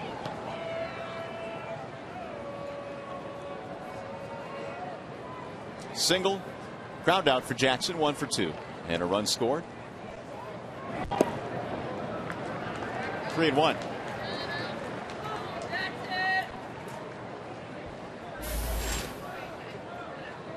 Tigers got a run in the first. Twins tied up with a run in the top of the 5th. Here's the 3-1, and it's drilled towards center field. On the move, Revere, and he'll come in to make the play off the end of the bat. Inning over. 1-2-3 inning for P.J. Walters.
Own way from a defensive standpoint. Here's some plays in that very first game. Infante doesn't make a play at second. Dirks with a tough play in left. He doesn't make that play. And in a situation where Villarreal should have tagged Morneau, who was trying to score, he didn't. He thought it was a forced play. And then here's game 2, a sacrifice bunt.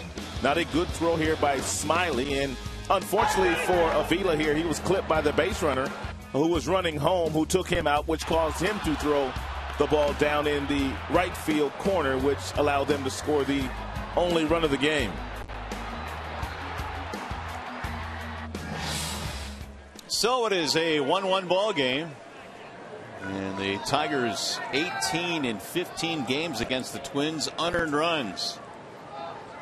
The White Sox all season long 29, which is the fewest in Major League Baseball, and that points to the defense, which has been one of the big differences between the top 2 teams in the Central.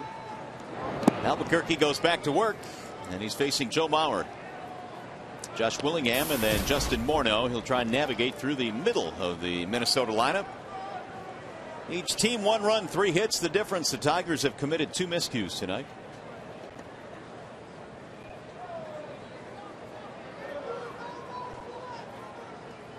Now the 1-0.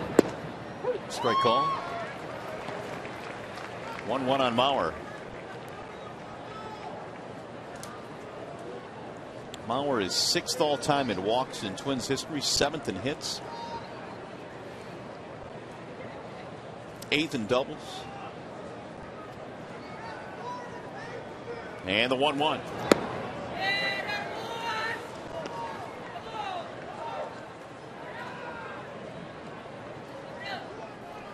Mauer over 1,200 hits in his major league career so far.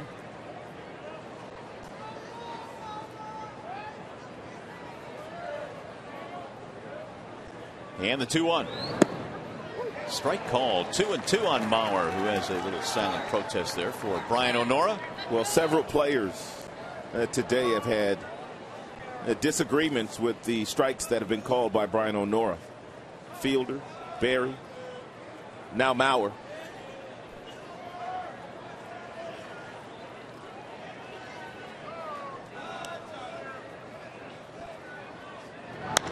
Bouncer right back to the mound. Albuquerque will toss him out. One away. To the studio we go for a game break. Here's Ryan Field.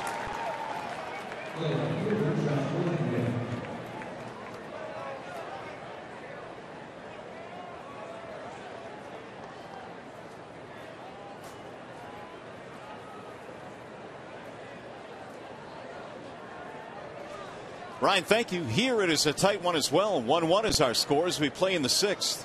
And both the Yankees and the Baltimore Orioles had winning streaks snapped today. Yankees were at 6 in a row. Baltimore was at 5 in a row. Oakland in that tough trip they're taking down the stretch here. Of course, it started in Detroit, going to New York and then Texas. Willingham is 0 for 1 with a walk.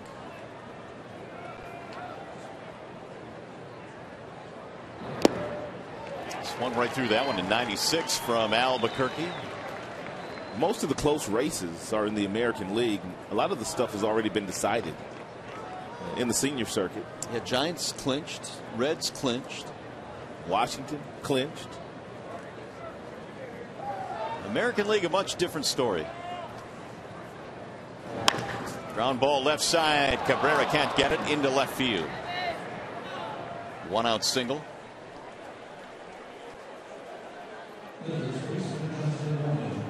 Hey fans, you can swing for the fences during fantasy batting practice at Comerica Park this Friday. Hit pitches thrown by former Tiger Dave Rosen. Call 313-471-2550 or visit tigers.com. You know what would be fun to watch? The fantasy campers batting against Justin Verlander. That would be no fun for them. It'd be fun for us. It'd be great. It'd be hilarious for us. There's a line drive to left. That's a base hit for Morneau. Morneau has just continued to swing that stick. And you have to give him some credit for jumping on the fastball, because if you allow Albuquerque to get ahead of you, you know you're going to get that legitimate swing and miss slide piece that he features. You know, we were commenting on teams that have already clinched in the National League, but one of the things that we have witnessed the last number of years is not so much who clinches early, but it's the team that's hot down the stretch that gets in. Those teams seem to go deeper into the playoffs. I agree, and I think a lot of managers would agree. It's nice to be able to kind of get it settled early and maybe settle your rotation to how you want to go into the playoffs. But boy, that if you clinch with a couple of weeks to go, you then have to crank it up again once the playoffs start. Big swing there by Doman. Wild card won the World Series last year. Wild card won the World Series in 06 when the Tigers went against the Cardinals. Angels were a wild card in 02. There's a lot of examples. Now the 0-2. Swing and a miss. Stillman is out of there. Albuquerque, a big strikeout, 2 gone. That slider is absolutely filthy. It is one of the best sliders in the game for a right-handed pitcher. It stays on the fastball plane about 5 feet from home plate, and then all of a sudden just disappears on the left-handers and the right-handers. It is good to see him back and healthy. What a weapon. What an addition to that bullpen. Here's Plouffe.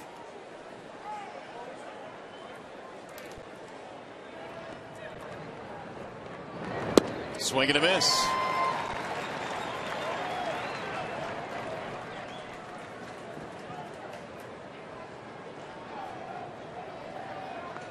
Willingham a single.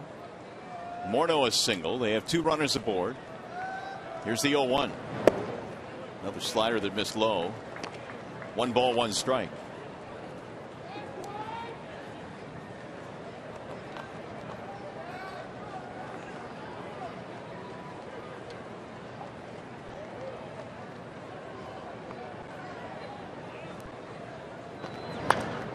Popped him up. Behind the plate, Avila charging back to the screen, out of play.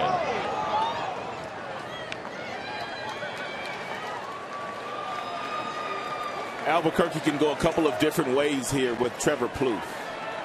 He's got 95 in his back pocket as far as the fastball is concerned. Or he can simply throw another slider up there. In the back of the mind of Plouffe, he's looking for the slider. So if Albuquerque was to throw him a fastball, I doubt very seriously whether Plouffe could even get the bat off his shoulders if he throws it for a strike.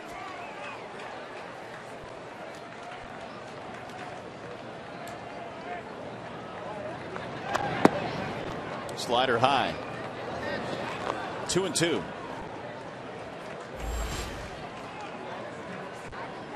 Pretty good ratio. Of the 20 that Al has thrown, 14 strikes.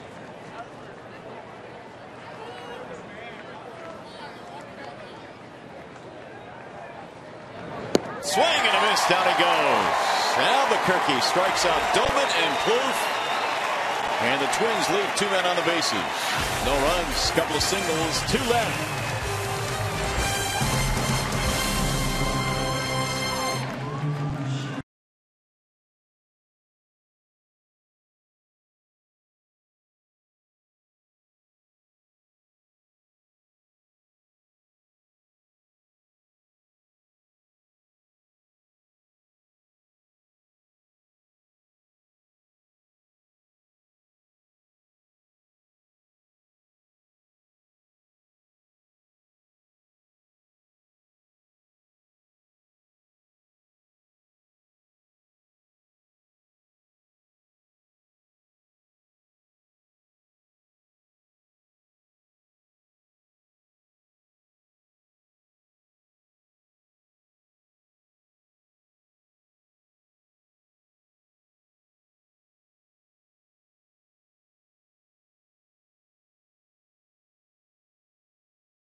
Quentin Berry leading off the bottom half of the 6th inning for the Tigers. And back in the 1st inning with runners on 1st and 2nd. Q stretched out on a line drive off the bat of Justin Morneau, and he prevented them from scoring 2 runs in the 1st inning. And that catch right now is looming large. That it is. It kept the Twins off the board in the 1st. It'll be Quentin leading it off here in the 6th. Barry Cabrera, fielder. Quentin is 0 for 2, but in the month of September, a .318 average. Breaking ball on the outside corner, and now it's 0-2. Pop up and a ground out for Quentin in this game to go with his great catch.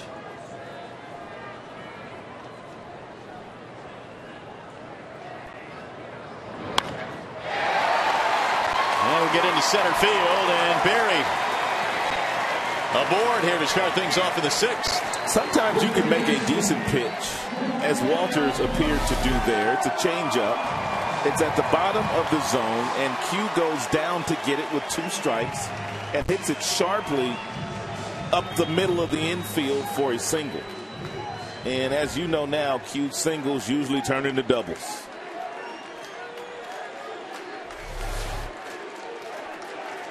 Barry is 20 for 20 in stolen base attempts. Here is Cabrera. MVP chance. Ball one inside. It's about time the Tigers figured out P.J. Walters, who came in giving up lots of crooked numbers in his last 5 starts. But the Tigers have only had 4 hits against them today and scored just 1 run. That 1 run driven in by, you guessed it, the guy in the batter's box right now.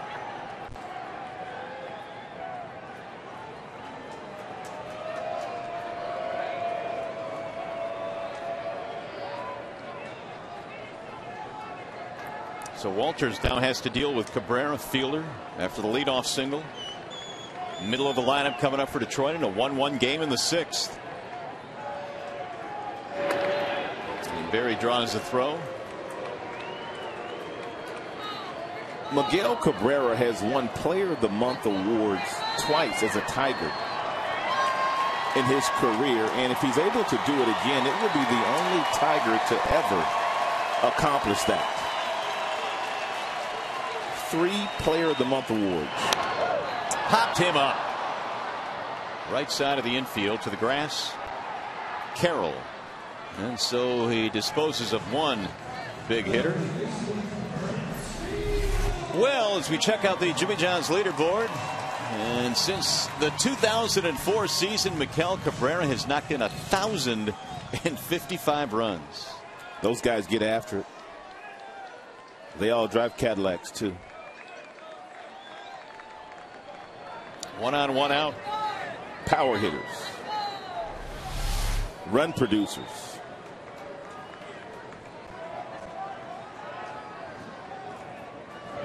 Fielder looks at ball 1.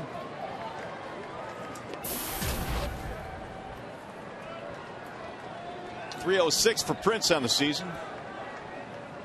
He's 1 out of 2 in this game.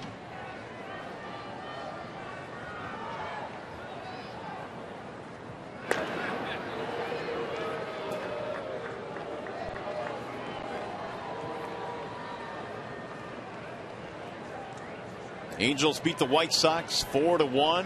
White Sox are swept out in L.A., so the Tigers can tie them for first with a win here tonight. And there's a ball inside. 2-0. And with Barry being held on at first base, we just gave you a shot of the right side of the infield. If Prince chose to do so on the 2-0 count, he could look to pull something through that hole, which would get Barry over to third base. But I think Prince in the 2-0 count looking to hit something in the seats. Instead, back up the middle into center, a base hit. Barry will go to second and stop there. Well, the Tigers in business now with 1 out. I had a conversation with Craig Monroe last night, and Craig was telling me that he had a conversation with Prince Fielder, and Prince was telling him just how much Comerica Park has made him a better hitter. The fact that he's not in Miller Park in Milwaukee, where the ball does not fly as frequently as it does in that ballpark. He has learned how to use the entire baseball field, and because of that, it looked like he's going to hit 300 for the first time in his major league career. The other thing we saw evidence of early on in the season, when American League pitchers were staying away from Prince Fielder, he simply was not trying to do too much and took what they gave him, and many times he had base hits to left, base hits up the middle. Well, they have a wonderful teacher in their dugout. And not a knock on Lloyd McClendon in any shape or form, but if you just watch Miguel Cabrera every single day and the way that he takes batting practice, the way that he approaches right-handers and left-handers, you could learn something from a guy like Miguel.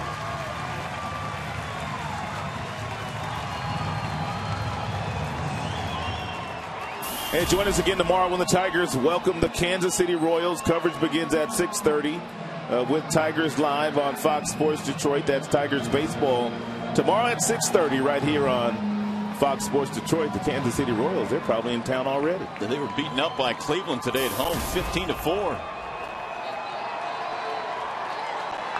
So here is Delman Young.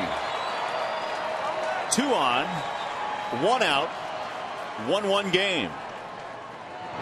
Breaking ball, and he swings through it. 0-1 on Delman. All 3 of Delman's plate appearances here tonight, he has been led off by a breaking ball from P.J. Walters.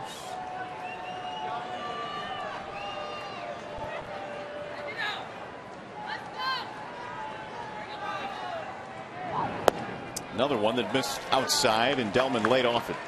Delman has been coming up clutch in these types of situations where there's been a couple of men aboard. Many times he's trotted around the base paths. Knocked in a run in game one with a single.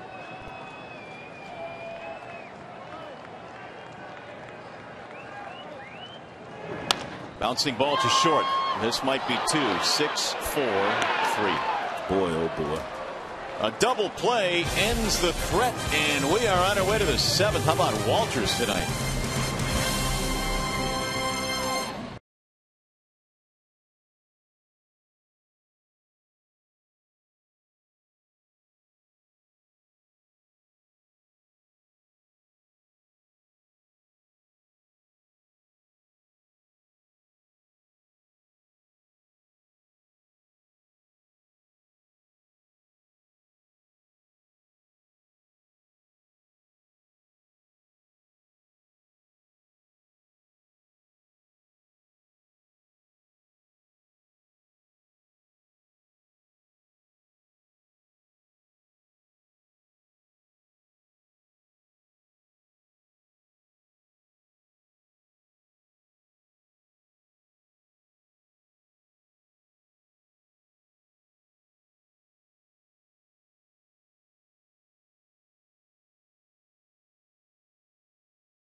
Tigers baseball on Fox Sports Detroit is brought to you by Arby's. Try Arby's new hot turkey roasters. It's the greatest thing since sliced roast beef. And by AT&T, the nation's largest 4G network. AT&T, rethink possible.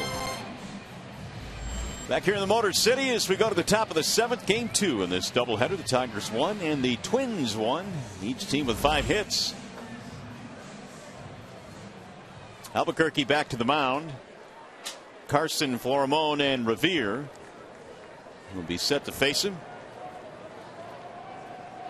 Albuquerque gave up 2 singles in the 6th, but then he struck out Domit and Plouffe to end the inning. And Matt Carson stands in 1 for 2.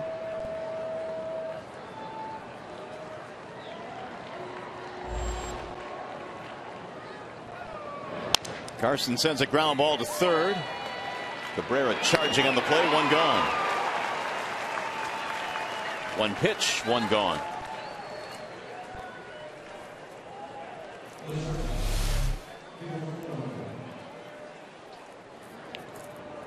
Ball hit something, took a little bit of a tricky hop there before it got to Miguel. But he turned it into a rather routine play.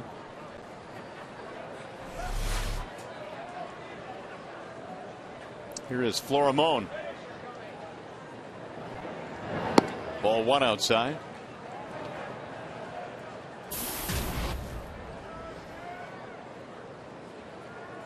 Sack bunt in the 5th inning.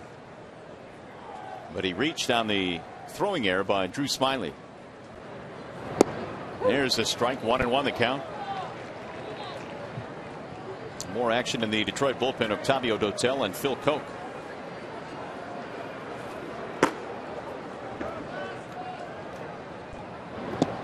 Ugly swing there. That's that slider. Mom be home soon. Can't hit that slider. This one bounced in though. That play just filthy, man. It's filthy.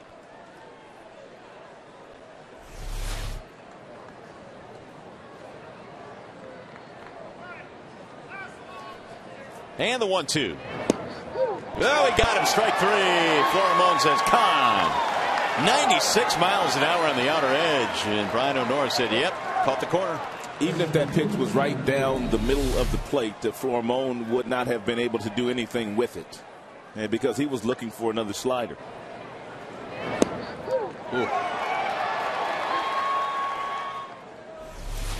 May have been a touch outside, but oh well. Albuquerque gets another strikeout, his third. Here is Ben Revere now with 2 outs.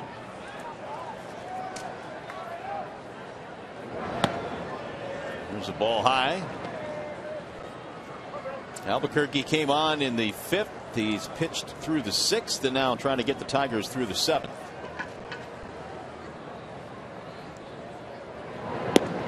In there, a strike call, 1-1.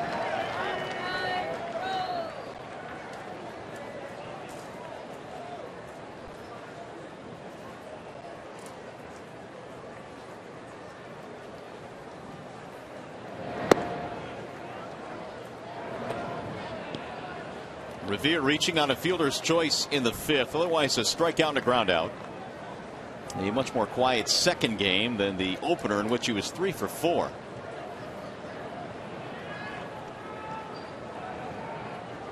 The 2-1 slap foul, 2-2.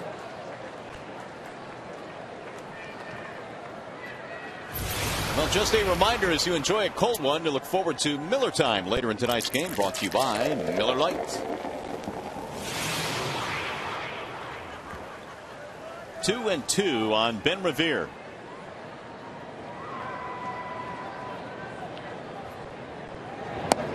Oh, he wanted to ring him up, it looked like. Nora held back, though, flinched a little bit. 3-2.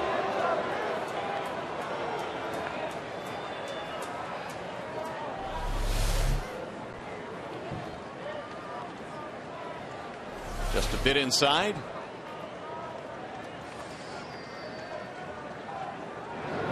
Bouncing ball right side. Prince has to go right through him into right field. 2-out base runner. That's a play right there. If Prince Fielder could do it all over again, he probably would go over and he would backhand the ball instead of getting in front of it. And then it would be a much easier play for Prince. He tried to get in front of it. The ball trickled off to the right side of his right thigh. But had he just simply went over and backhanded it, he would have been in position to lead Albuquerque to the bag. It's going to be the 3rd Tigers error of the game, E3. Now we'll see if Revere is in a running mood.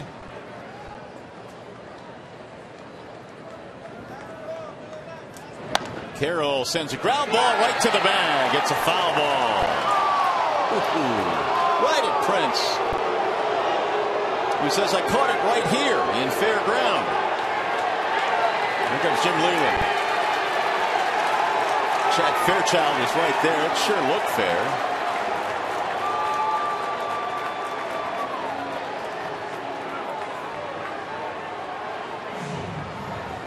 Well, if he caught it in front of the bag, it's the home plate umpire's call. Where did he catch it at? Well, it hit chalk. Is it in front of the bag? Yeah. And maybe they will get a different view here from Brian O'Nora, the home plate umpire.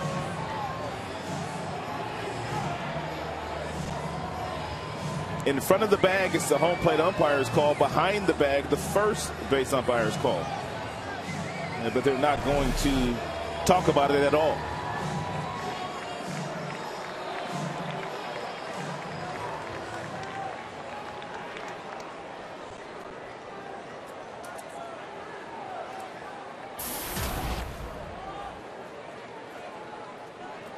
Jamie Carroll with a count of 0-1.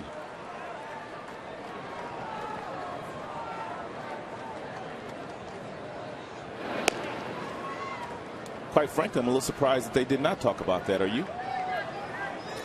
Yeah, I'm a little surprised. Chad Fairchild was right there.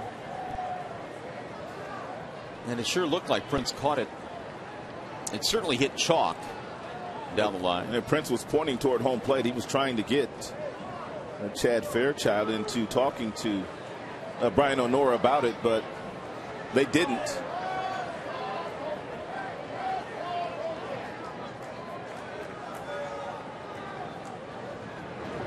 Swing and a miss.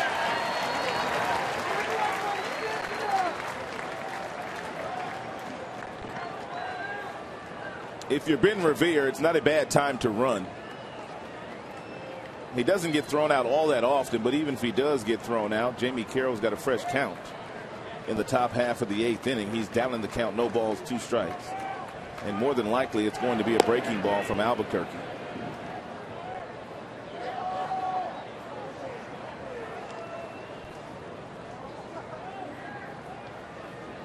64% of the pitches that Albuquerque has thrown since coming into the game have been sliders.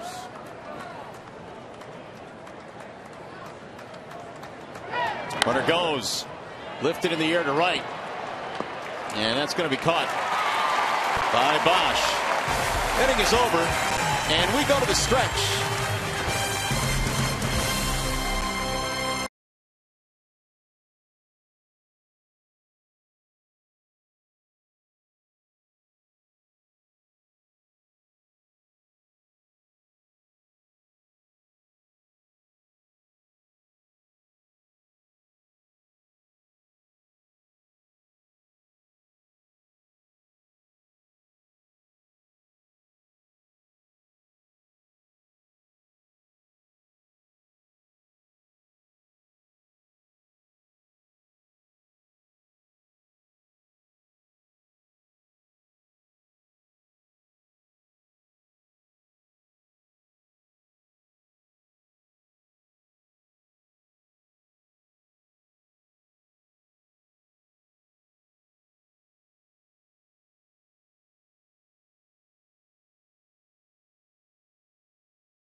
Summary, the Tigers earned their run back in the first inning. It was a double off the out-of-town scoreboard to right center field off the big fella's bat.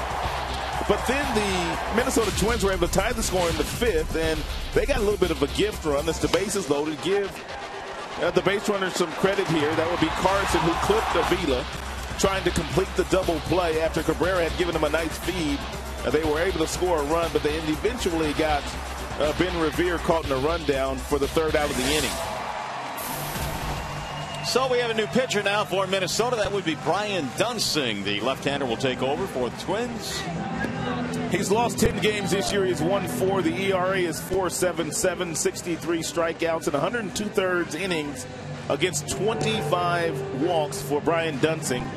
Left-handers hitting 237 against him. Right-handers, they're above 300.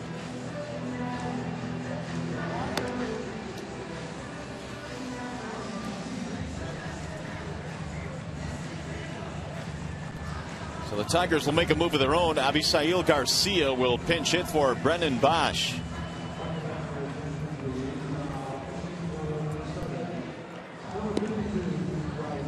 As you know by now, fans, every game counts. The Tigers will battle the Kansas City Royals Monday through Thursday at Comerica Park. The tickets are still available.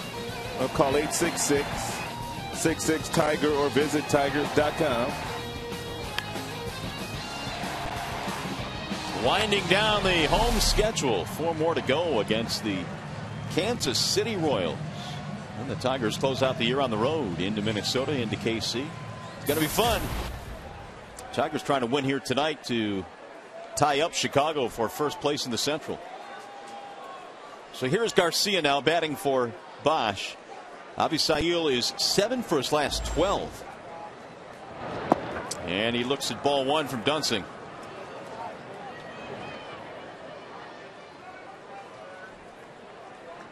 6 strong innings tonight out of P.J. Walters. Twins have to be ecstatic what they got out of him tonight. Who would have thunk that coming in with the numbers that Walters had posted in the month of September? Ground ball back up the middle, and Garcia's done it again. His last 3 hits have gone right back up the middle. Single variety.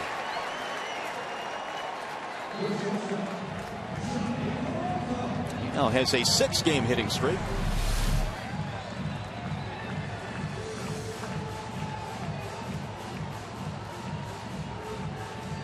Tigers have the go-ahead runner on now. We're in the 7th in a 1-1 ball game.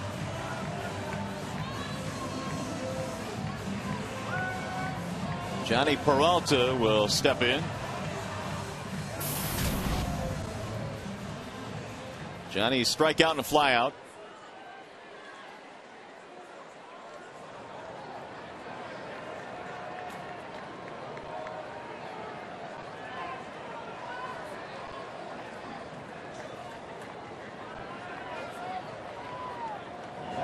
And he looks at a strike, 0-1. He has had a long history against Dunsing, and that history has been a really good one. 440. 11 for 25 against the lefty Dunsing.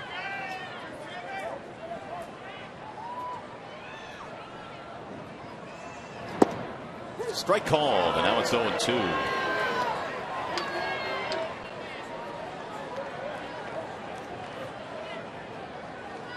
Dunsing has been used both in the rotation and out of the bullpen, and Fonte has picked up a bat.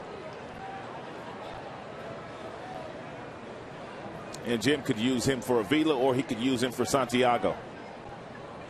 And there's nobody warming in the Minnesota bullpen.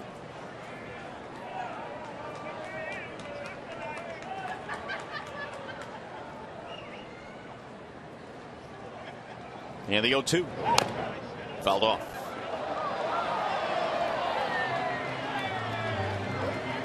Avila due next, and then Santiago. We're in the 7th inning. Jim is probably wishing he had one of his table setters up there in the bottom half of the 7th inning, where he could have sacrificed in this situation Garcia in the scoring position. That is just right, not Johnny Peralta's game. Those of you wondering about that.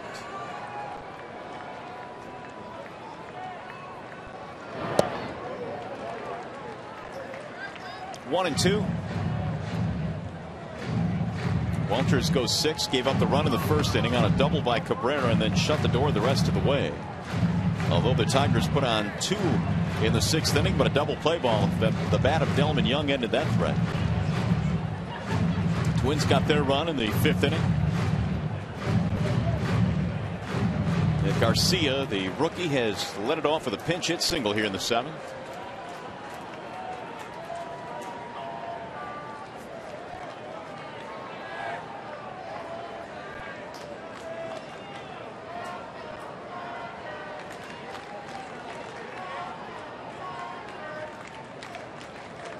Now Dunsing stepping off.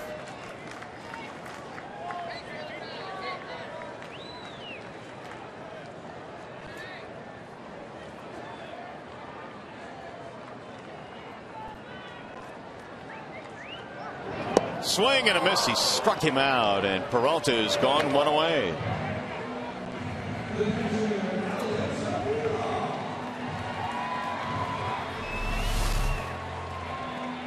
Just about everything they've thrown Peralta today, whether it be the first game of the doubleheader or the nightcap, has been either fastballs inside or breaking balls that are down and in.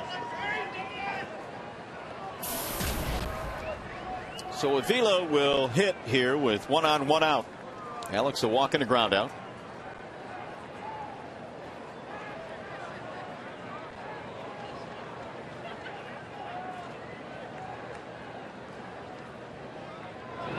And he fouls one back, 0-1.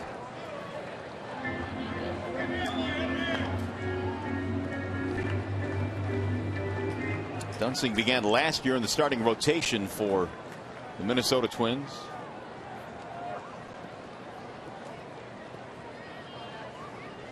Working out of the bullpen these days.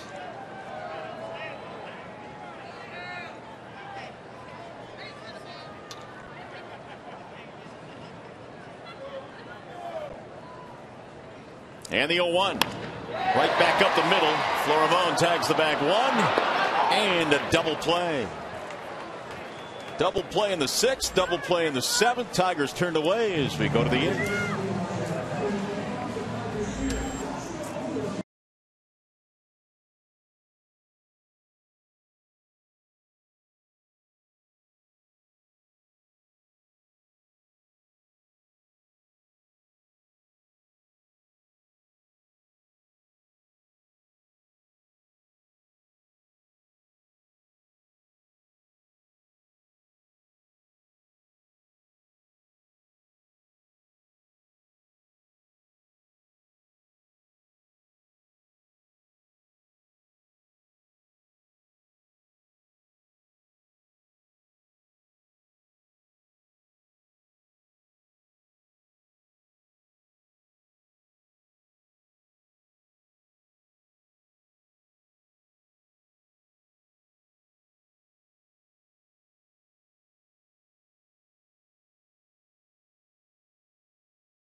Baseball on Fox Sports Detroit is brought to you by Bell Tire. Get the lowest tire price, period. Bell Tire. And by Toyota, brought to you by your Greater Detroit Toyota dealers. Well, it's a 1-1 ball game as we go to the 8th inning. 1 run, 5 hits for Minnesota. 1 run, 6 hits for the Tigers. Garcia stays in the game, and he'll play right field. And the Tigers as well have a new pitcher on. It's Joaquin Benoit. Well, they need to keep the score right where it's at to allow the offense to somehow perk up and at least score 1 run in this game. And Benoit has been on point lately. Their right-hander's 202 against Benoit. And lefty's not a whole lot better, just 240. And Benoit will feature that fastball that will get up to 95, 96 miles an hour. He's got a pretty good breaking ball and an outstanding changeup to go along with those other 2 pitches. 2 out of 10 against Benoit for Joe Mauer. One of those hits was a home run. You have to be careful here on the first pitch. We've told you and we've well documented the fact that at least 93, 94% of the time Mauer will take the first pitch, but every now and then if he thinks he's going to get a fastball, he'll jump on it. And it's in for a strike. Joe Mauer is 0 for 3 in this game. After a big first game in which he knocked in 4, neither team able to do a whole lot offensively in this game. Tigers have committed 3 errors and knocked into a couple of double plays. It's a lethal combination. Yeah, not good indeed. Here's Benoit's 0-1. Bounce again. But yet, if they're somehow able to win this game, that'll all be forgotten. They'll be tied for first place with the Chicago White Sox, who got swept in Los Angeles.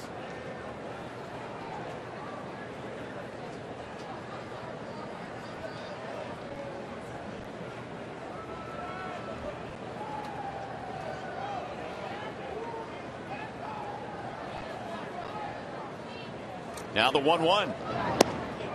Just off the plate, 2 balls, 1 strike. Smiley started, did good work tonight. Albuquerque came on, and now Benoit. And this ball game will be decided by the bullpens.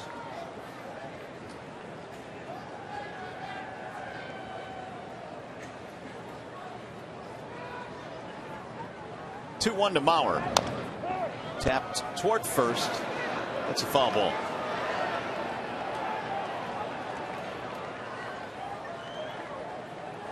Two on Joe Mauer. Minnesota has some activity. Jared Burton.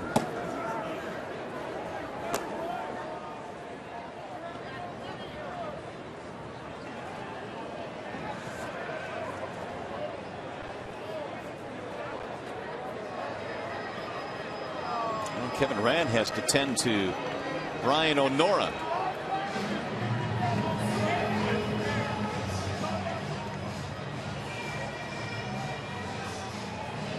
Hey fans, you can follow the Tigers with the MLB.com at Bat 12 for your iPhone, iPad, Android, and Windows Mobile. Get live audio pitch tracking, video highlights, and more.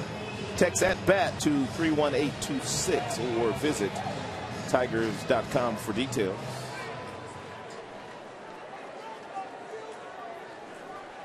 What's Prince doing there?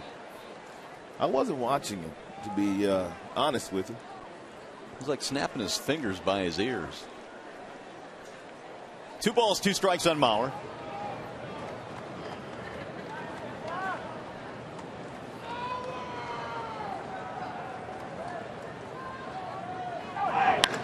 And a high drive toward left center field. Berry and Jackson converge, and Berry to the warning track. Mauer made a bid the opposite field but fell short. That may have been a home run in the first game of the doubleheader today.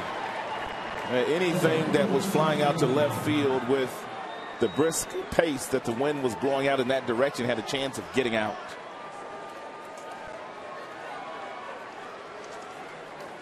Here is Josh Willingham. Speaking of homers, he's done it 35 times this year, and he's driven in 110. In there for strike 1.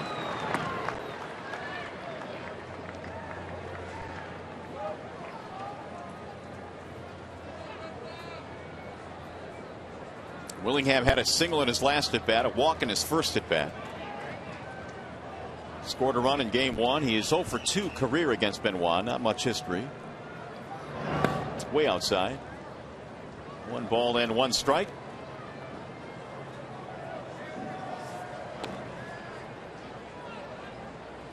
Before last year, Willingham's experience came in the National League with Florida and Washington. He's had no problem. 29 homers last year in Oakland.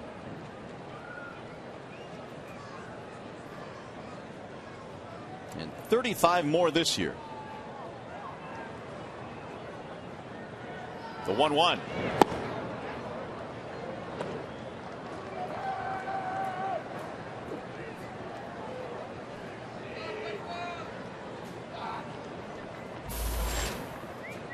Justin Morneau waiting on deck.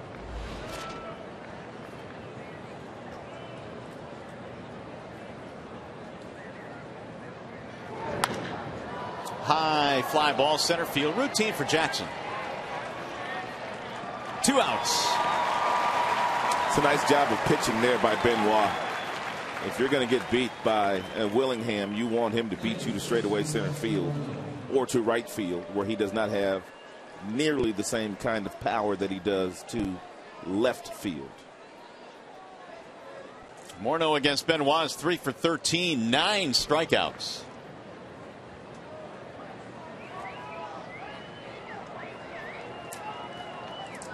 Couple of hits today from Morneau. Ball 1.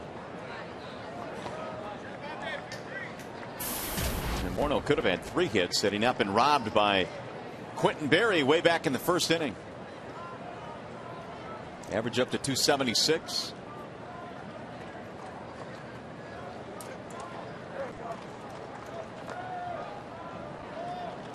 And the 1-0.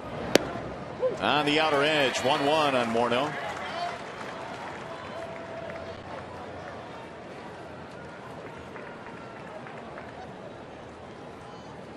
Benoit came in tied for 6th among American League relievers with 78 strikeouts this year. Here's his 1-1. High, 2 balls, 1 strike.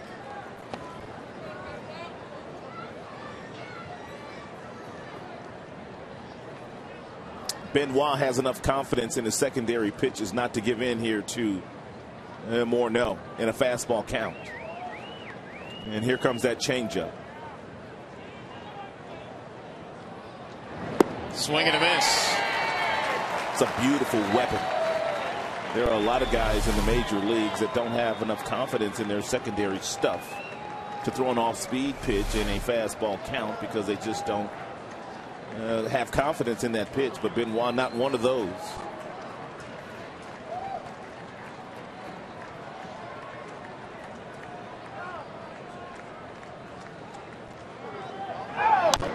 Fouled away.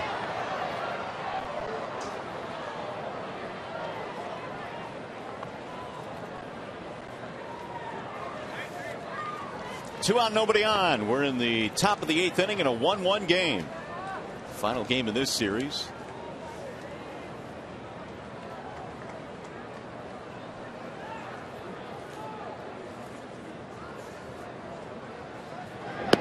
That's outside. Run it full now, 3-2. And should Morneau reach, Ryan Doman waiting on deck.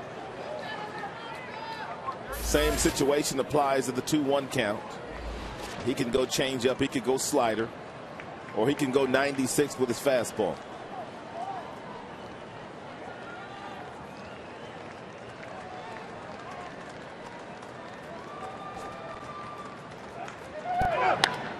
High fly ball left field, not very deep. Barry coming in, and 3 fly ball outs for Joaquin Benoit. We'll go to the bottom of the 8th, and you're watching Tigers baseball tonight, presented by Bell Tire.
For the Minnesota Twins this evening, and he had a pretty good curveball. He kept the Tigers off balance all evening long. He threw a total of 90 pitches in this game, and 36 of which were out of the strike zone. So he strategically just kind of kept the ball out of the zone, kept the Tigers off balance. They couldn't hit the curveball, did not get really good swings at the changeup, and Walters gave up just 1 run to the Tigers, and that was in the very first inning. So here we go in the bottom of the 8th, and we have a pinch hitter. It's Omar Infante batting for Santiago. Infante in game 1 was 1 for 4.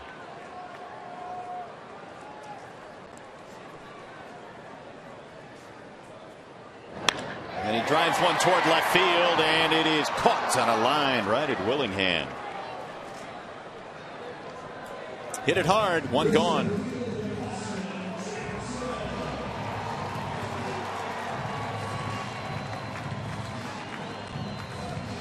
Going to bring up the top of the order. Austin Jackson will stand in.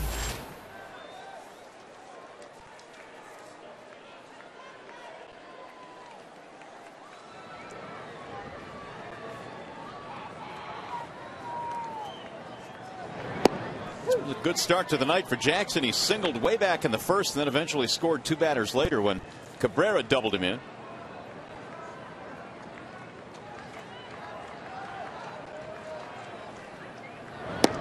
Check swing ruled outside. 1 ball, 1 strike.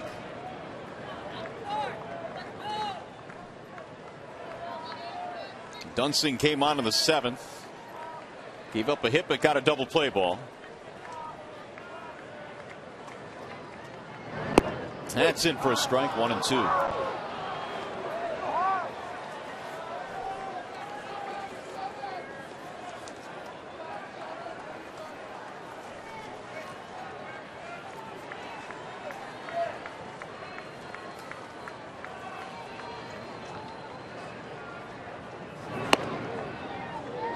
Just off the plate inside. 2 balls, 2 strikes.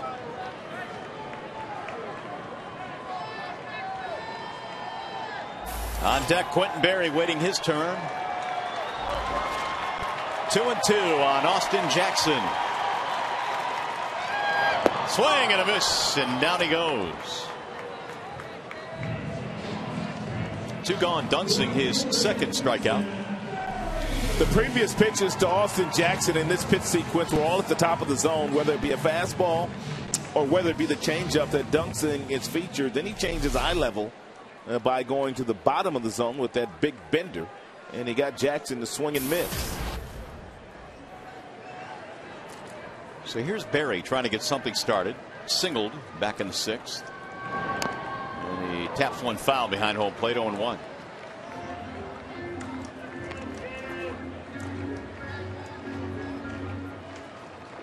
Quentin had 1 of 2 hits in the 6th inning for Detroit, but a double play ended that frame.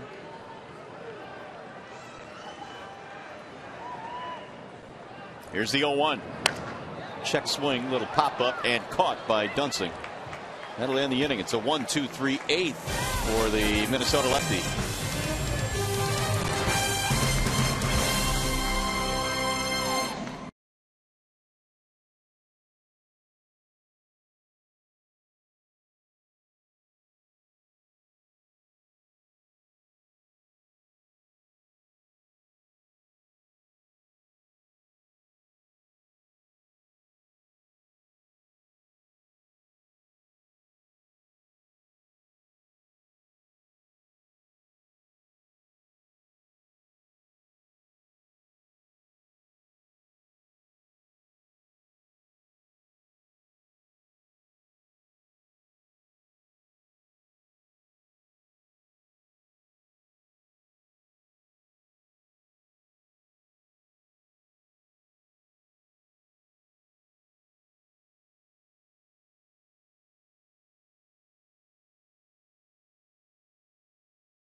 In a 1-1 ball game here in the 9th inning. Cabrera, the 2nd Tiger with 40 doubles, 40 homers. He joins Hank Greenberg, the runners in scoring position for both games and both teams in this doubleheader. And the Tigers 18 unearned runs in 15 games against the Twins this year.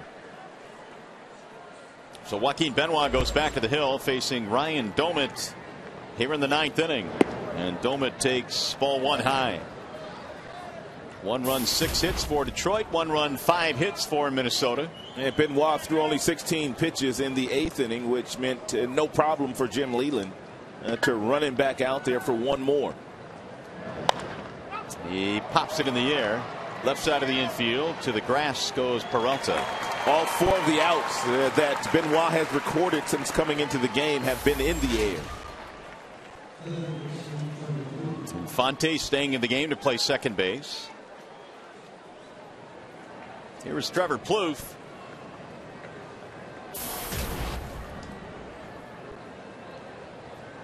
Plouffe has fanned a couple of times in this game. He's also drawn a walk.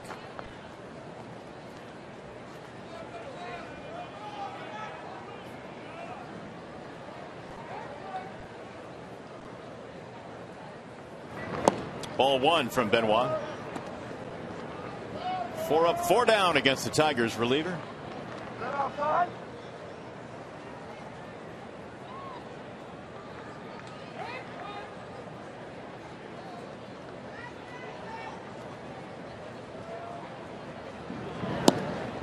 Outside, 2-0.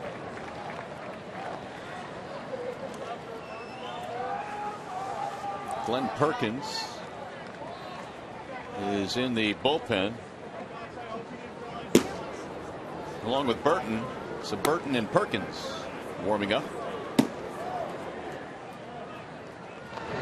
Swing and a miss. 2-1 on Plouffe. Tigers, when we get to the bottom of the ninth inning, will have the heavy artillery: Cabrera, Fielder, Young.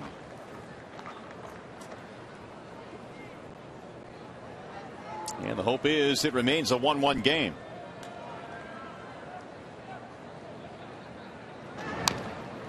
Fouled off. 2-2 on Plouffe.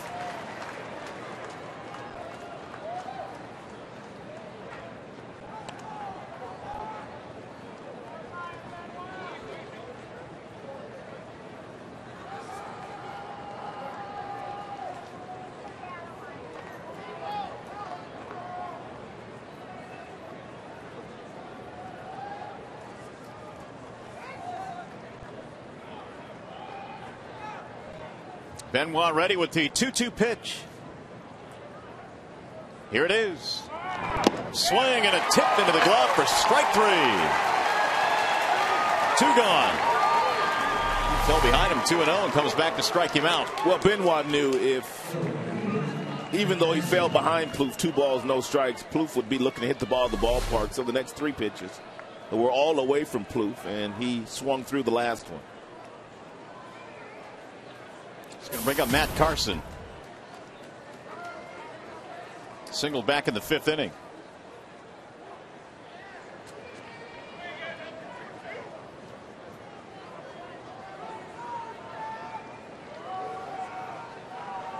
One of the 5 hits the Twins have had tonight.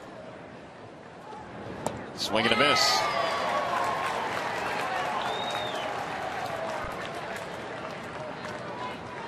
Tiger bullpen again tonight doing a solid job. Twins only run coming on a throwing error by Avila.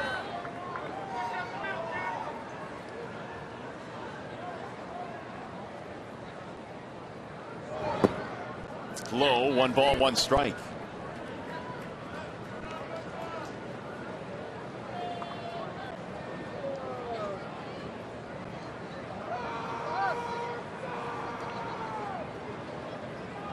Benoit trying to make it 6 up, 6 down since coming on in the 8th.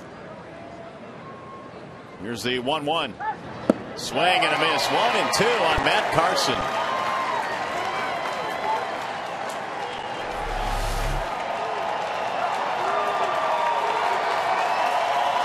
Deadly. Here comes the crowd now. Almost 40,000 here for the nightcap.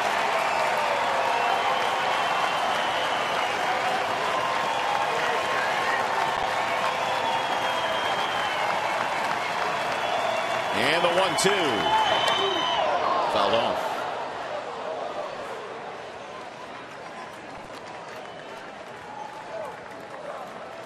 Should Carson reach, Florimone, the number 9 hitter, is waiting on deck.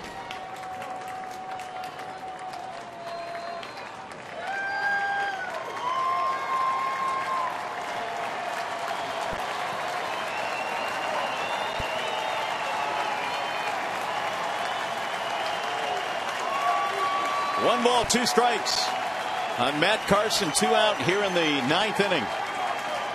All 5 that Benoit has faced so far have been retired.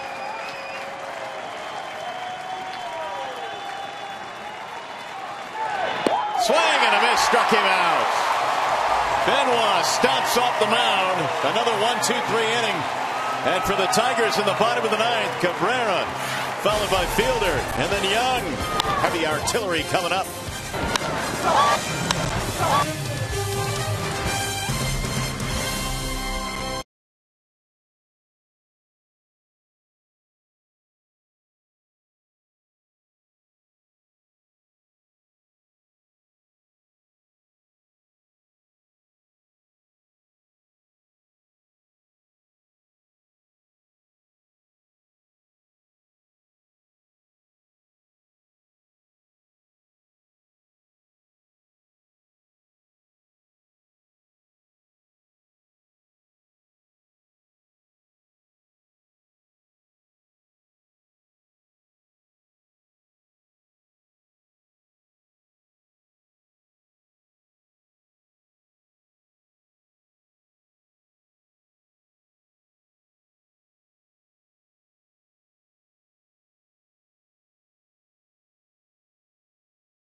Ability since 1849.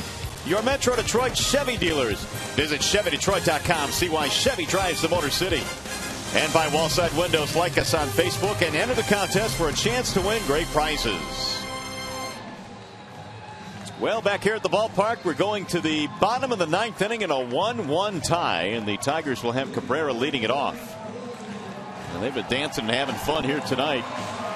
39,000 plus, and we'll see if the Tigers can walk off a winner tonight.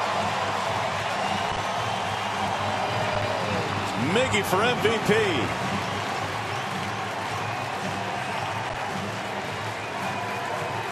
They'll be facing a new pitcher here in the bottom of the ninth inning. It's Jared Burton. He's done nice work out of that bullpen for Ron Gardner. He comes in with a 2.04 ERA, 49 strikeouts, 14 walks.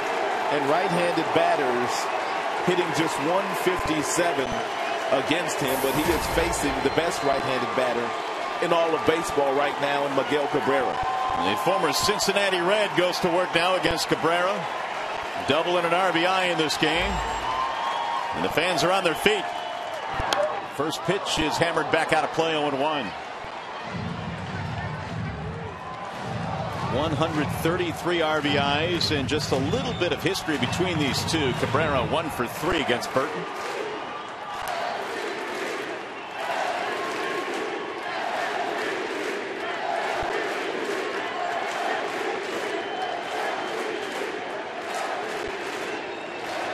Here's the 0-1. Swing and a foul. No balls, 2 strikes on Miguel.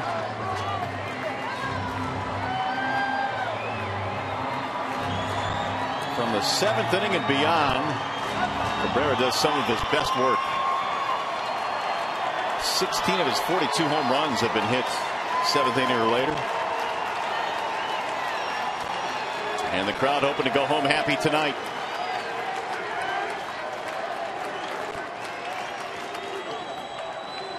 The 0-2. Ball high, 1-2 on Miguel.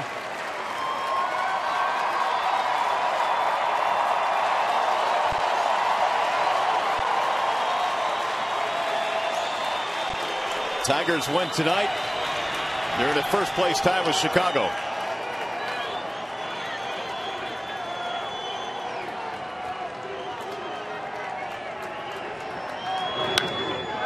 High pop up, shallow right field. Carson coming in, and Cabrera is out.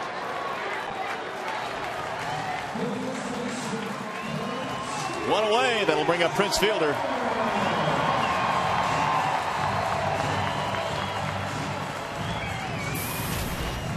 Couple of hits tonight for the Prince, both singles.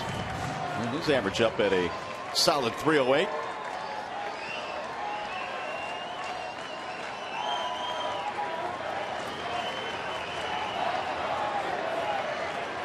Runs have been hard to come by here tonight in game 2. Smiley and Walters started this game. Both pitched well. Swing and a miss, 0-1. Burton up until this year was pitching out of the Reds bullpen. He has seen Fielder 5 times and Prince 2 for 5 against him.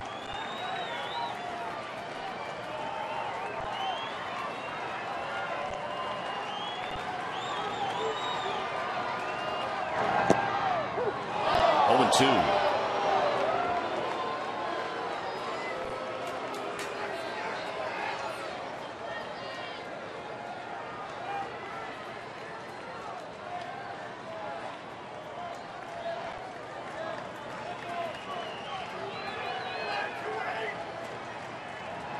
Swing and a miss, and down goes Fielder.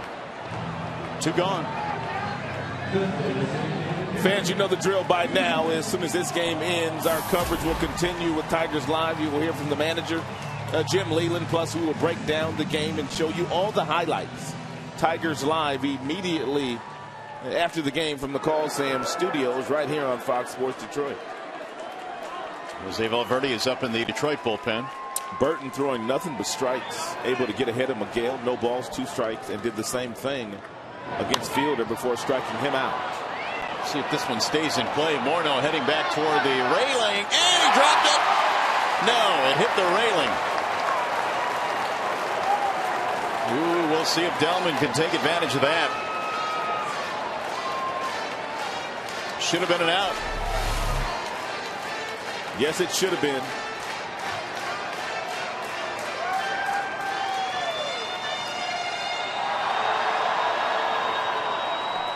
They've ruled it an error on Morneau. Morneau had a lot more room than he thought he had.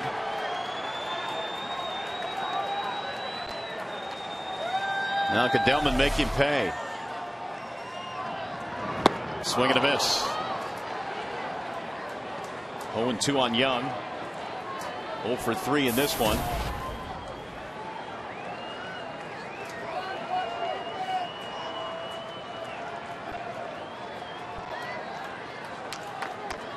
Now time called as Young steps out. Burton replacing Dunsing, who went 2 innings in relief.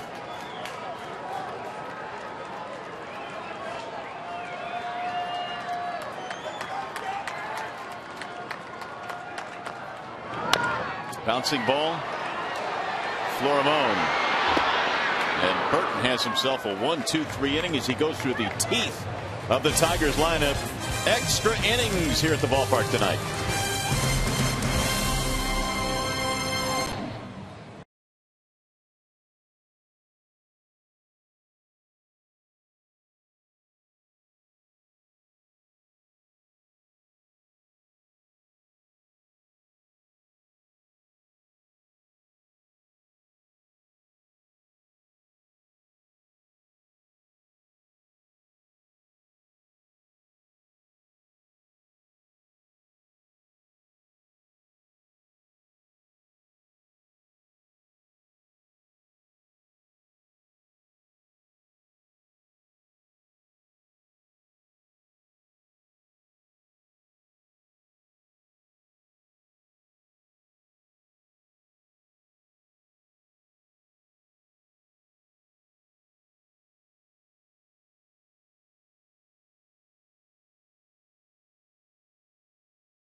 Beef jerky, feed your wild side.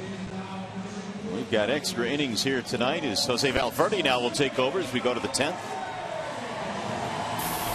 Couple of really impressive innings by Joaquin Benoit. Now it's up to Valverde to make sure his team's in a position to walk off the Minnesota Twins tonight. Let's get you caught up with the game summary in this one. The Tigers were able to score the first run in the first inning, and guess who? Yeah, it was Miguel Cabrera. He went to the gap in right center field, scoring Jackson, who had singled, and that made it 1-0 Detroit. Yeah, Minnesota got themselves a gift run. It was a 5th inning. It was after a Smiley error on a bunt, and then it's Matt Carson running from third base. They get the put out there, but Carson was able to clip Avila as he tried to throw the ball to Prince Fielder to complete the double play, and he threw it over Prince's head. So on a chilly night here at the ballpark, we will have extra innings in game 2 in this doubleheader. And Denard Span is going to pinch hit for Pedro Florimone. So Valverde will face Span, Revere, and Carroll here.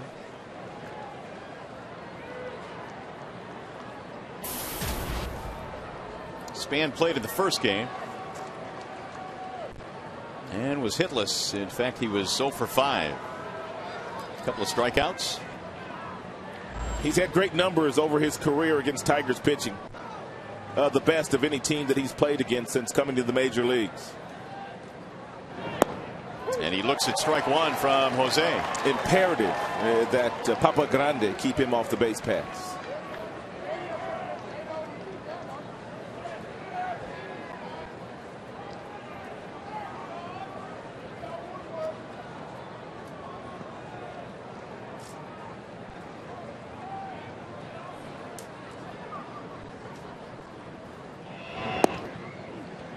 Span this year has pinch hit once. He's 1 for 1. Valverde in a non-save situation. As we know in the past, these have been at times bumpy situations for Jose.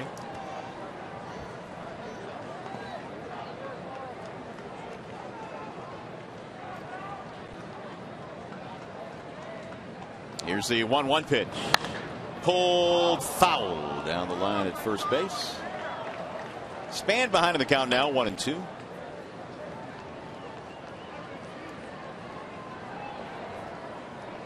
Tigers got their only run in the first inning, and the Twins answered in the fifth. There's been nothing since for either team.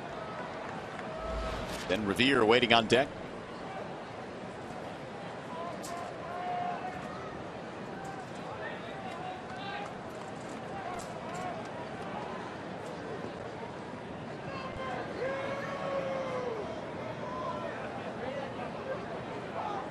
Here's the 1-2. Outside, 2 balls, 2 strikes. Span with 16 stolen bases.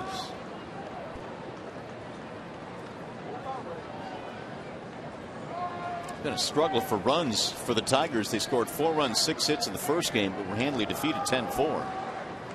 Got a run early in this game, but nothing since.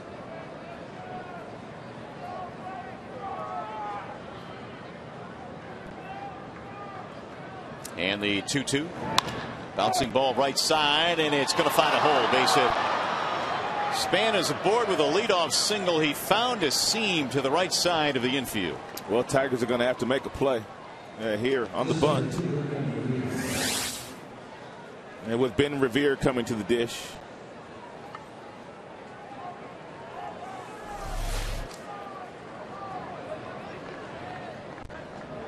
Revere has an 0 in the second game, 0 for 4.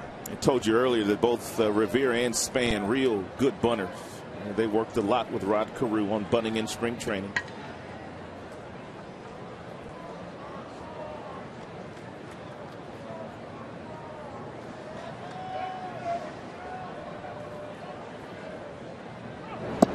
And he let the first one go by, 1-0. 5 sack bunts for Revere, 9 bunt hits. 33 infield hits for Ben Revere, which leads their club. So he can really motor.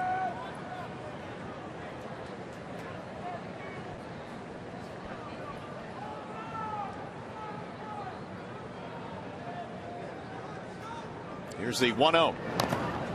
And he bunted that one foul. 1 ball, 1 strike.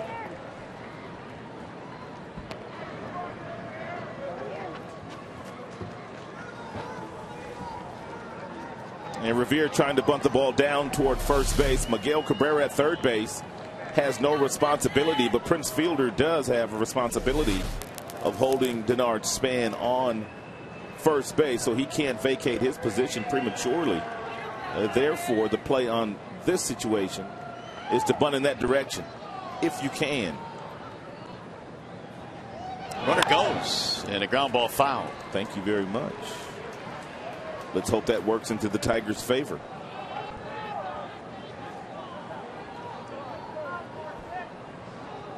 Tied at 1 here at Comerica Park in downtown Detroit. Mario and Pemba, Rod Allen, we are glad you're with us here tonight. Tigers with a chance to move into a first place tie if they can win this one. Chris Wazalewski is our producer. Brian Moss directing tonight.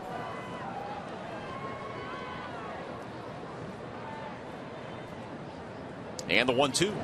And he missed outside. 2 balls, 2 strikes on Ben Revere. And a huge tip of the cap to the cameramen and women here today, and also everybody in the truck that has been here all day long. Doubleheader today.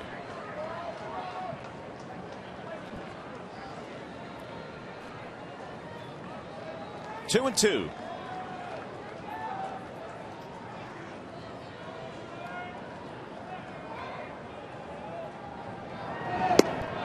Just off the plate. 3-2 on Revere. And no doubt Span will be on the move from first base. on this next 3-2 pitch from Valverde. It looked like it was a few inches outside. Nice frame job there by Avila, but could not get the call from Brian O'Nora.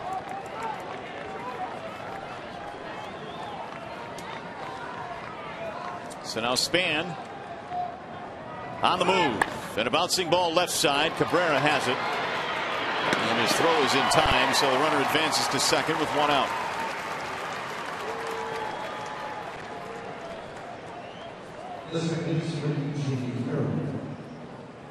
And we'll bring up Jamie Carroll.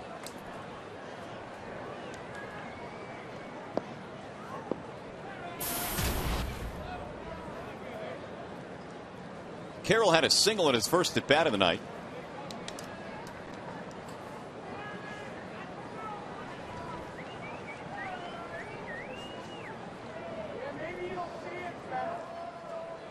And we'll see what he can do now against Jose Valverde, trying to drive in the go-ahead run. He is 1 for 7 against Valverde, and 4 of those at-bats have resulted in a strikeout.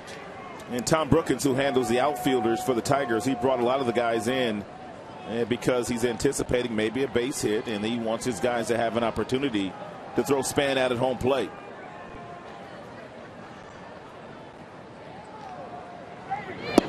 And it's ball 1 to Carroll. Twins have 6 hits in this game, all of them singles. They got the leadoff base hit from Span. He's at second now with 1 out.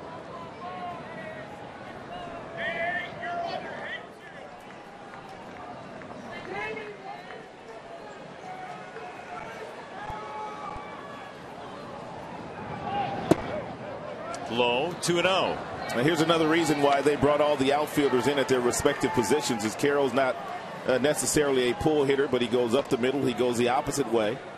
If he does get a base hit, you're hoping it goes to Garcia in right field. He has the best arm of the trio in the outfield as we speak.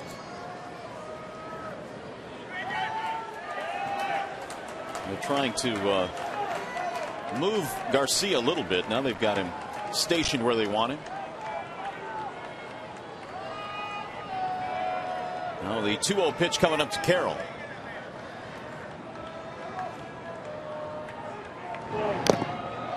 Foul tip, and Avila caught the front of that one, unable to hang on to it. 2-1.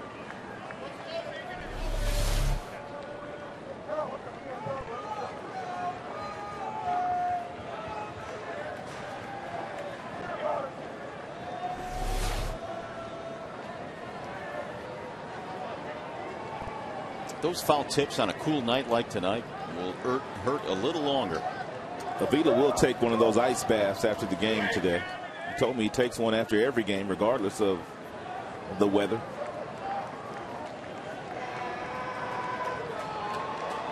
Two and one. And it's sliced back up the middle into center field. They're going to try and score the run. Jackson is up with it. Here's a throw to the plate. Going to be off target. Throw down to second. It's going to be in time. The go-ahead run scores on a Jamie Carroll single. And Tom Brookins brought the outfielders in, but Jackson could only come in so far. And Carroll got himself into a favorable count. 2 balls, 1 strike. Fastball up at the zone. He chokes up on the bat.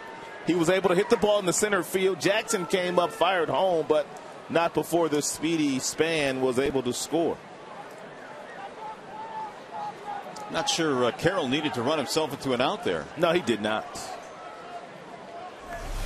But the Tigers will take it. It's a key knock, though, and Minnesota has a 2-1 lead to bring up Mauer with the bases empty.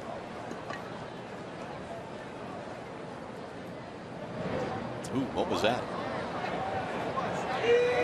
Valverde whiffed. I don't think I've ever seen that before, unless he tried to hold on to it. Yet another thing we've never seen before.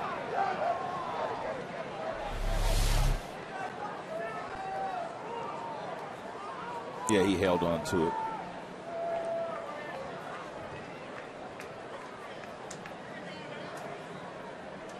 Could be dangerous. Yeah, absolutely.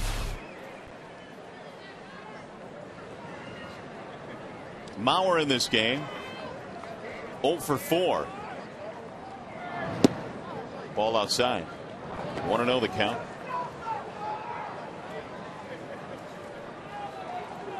Garcia, Peralta, Avila due up when we get to the bottom of the 10th. Right now it's 2-1 Minnesota.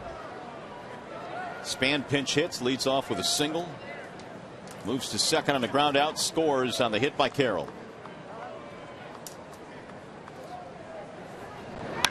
Ground ball right side, straight at Infante.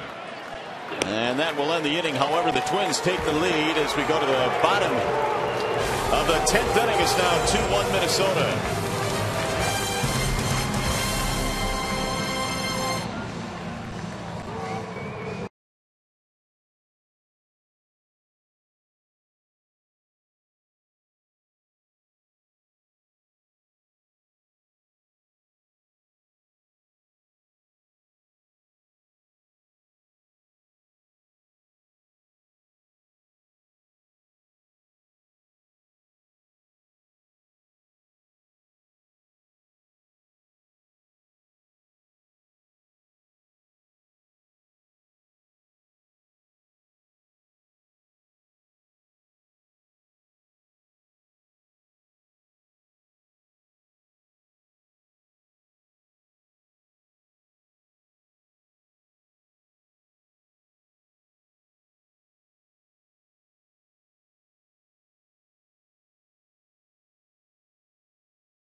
Down by a run, some defensive changes. Denard Span stays in the game. He'll play in center field for Minnesota.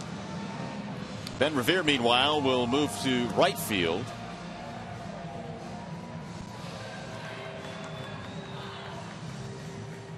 Escobar coming on to play shortstop. Eduardo Escobar.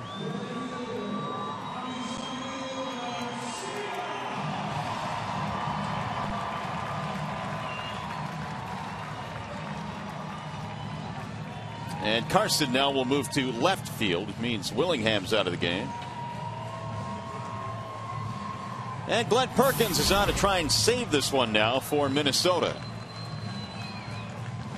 13 saves this year, 16 opportunities, and he's done well enough this year in that role that he probably will go into spring training as the Minnesota Twins closer. You don't see many left-handers closing in the major leagues, but when you've got a plus fastball like Perkins has, which will get up to 97 miles an hour, you can dominate some hitters late. So he will face Avisail Garcia, his second at bat in this game, and Garcia swings, sends a ground ball to second base. Carroll throws him out. 1 pitch, 1 away. He's going to bring up Johnny Peralta. Perkins replacing Burton, who threw a 1-2-3 ninth. Dunsing 2 scoreless innings out of the bullpen.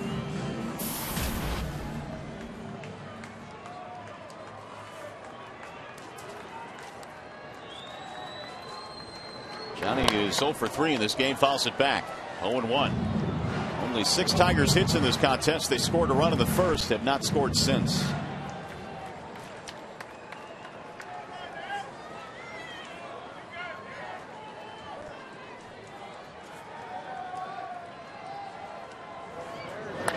Johnny shoots one foul down the right field line. No balls, 2 strikes. Gerald Laird has moved to the on-deck circle. Avila was due next.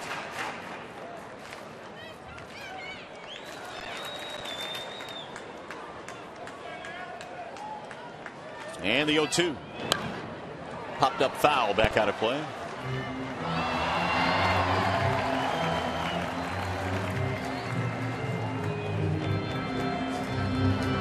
Peralta hitless in the series, 0 for 10.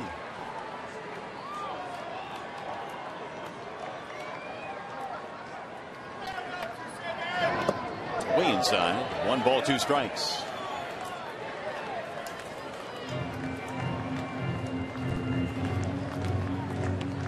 Perkins this year with 13 saves. Matt Capps has 14. He's been injured. Some rotator cuff inflammation. He's due to come back tomorrow. Perkins trying to close this one down here tonight. And the 1-2. Swing and a miss. And Peralta goes down on strikes. 2 gone. And it's going to be all up to Gerald Laird.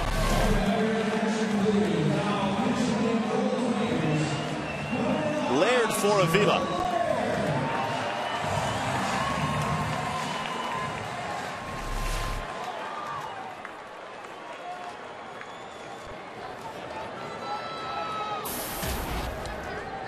Gerald in the opener caught game 1. He was 0 for 3.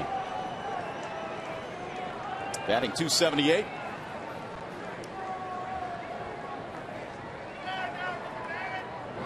And he takes strike 1.